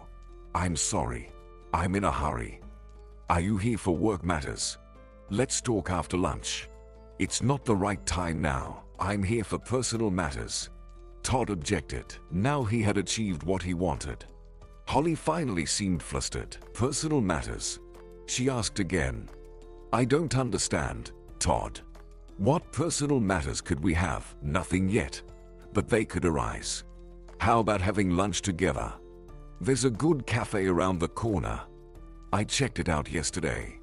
The food is fantastic." Holly hesitated, as if choosing her words carefully, then replied, "Sorry, Todd. I have someone to have lunch with." She tightened her grip on her bag and walked away. Where is she going? Todd wondered.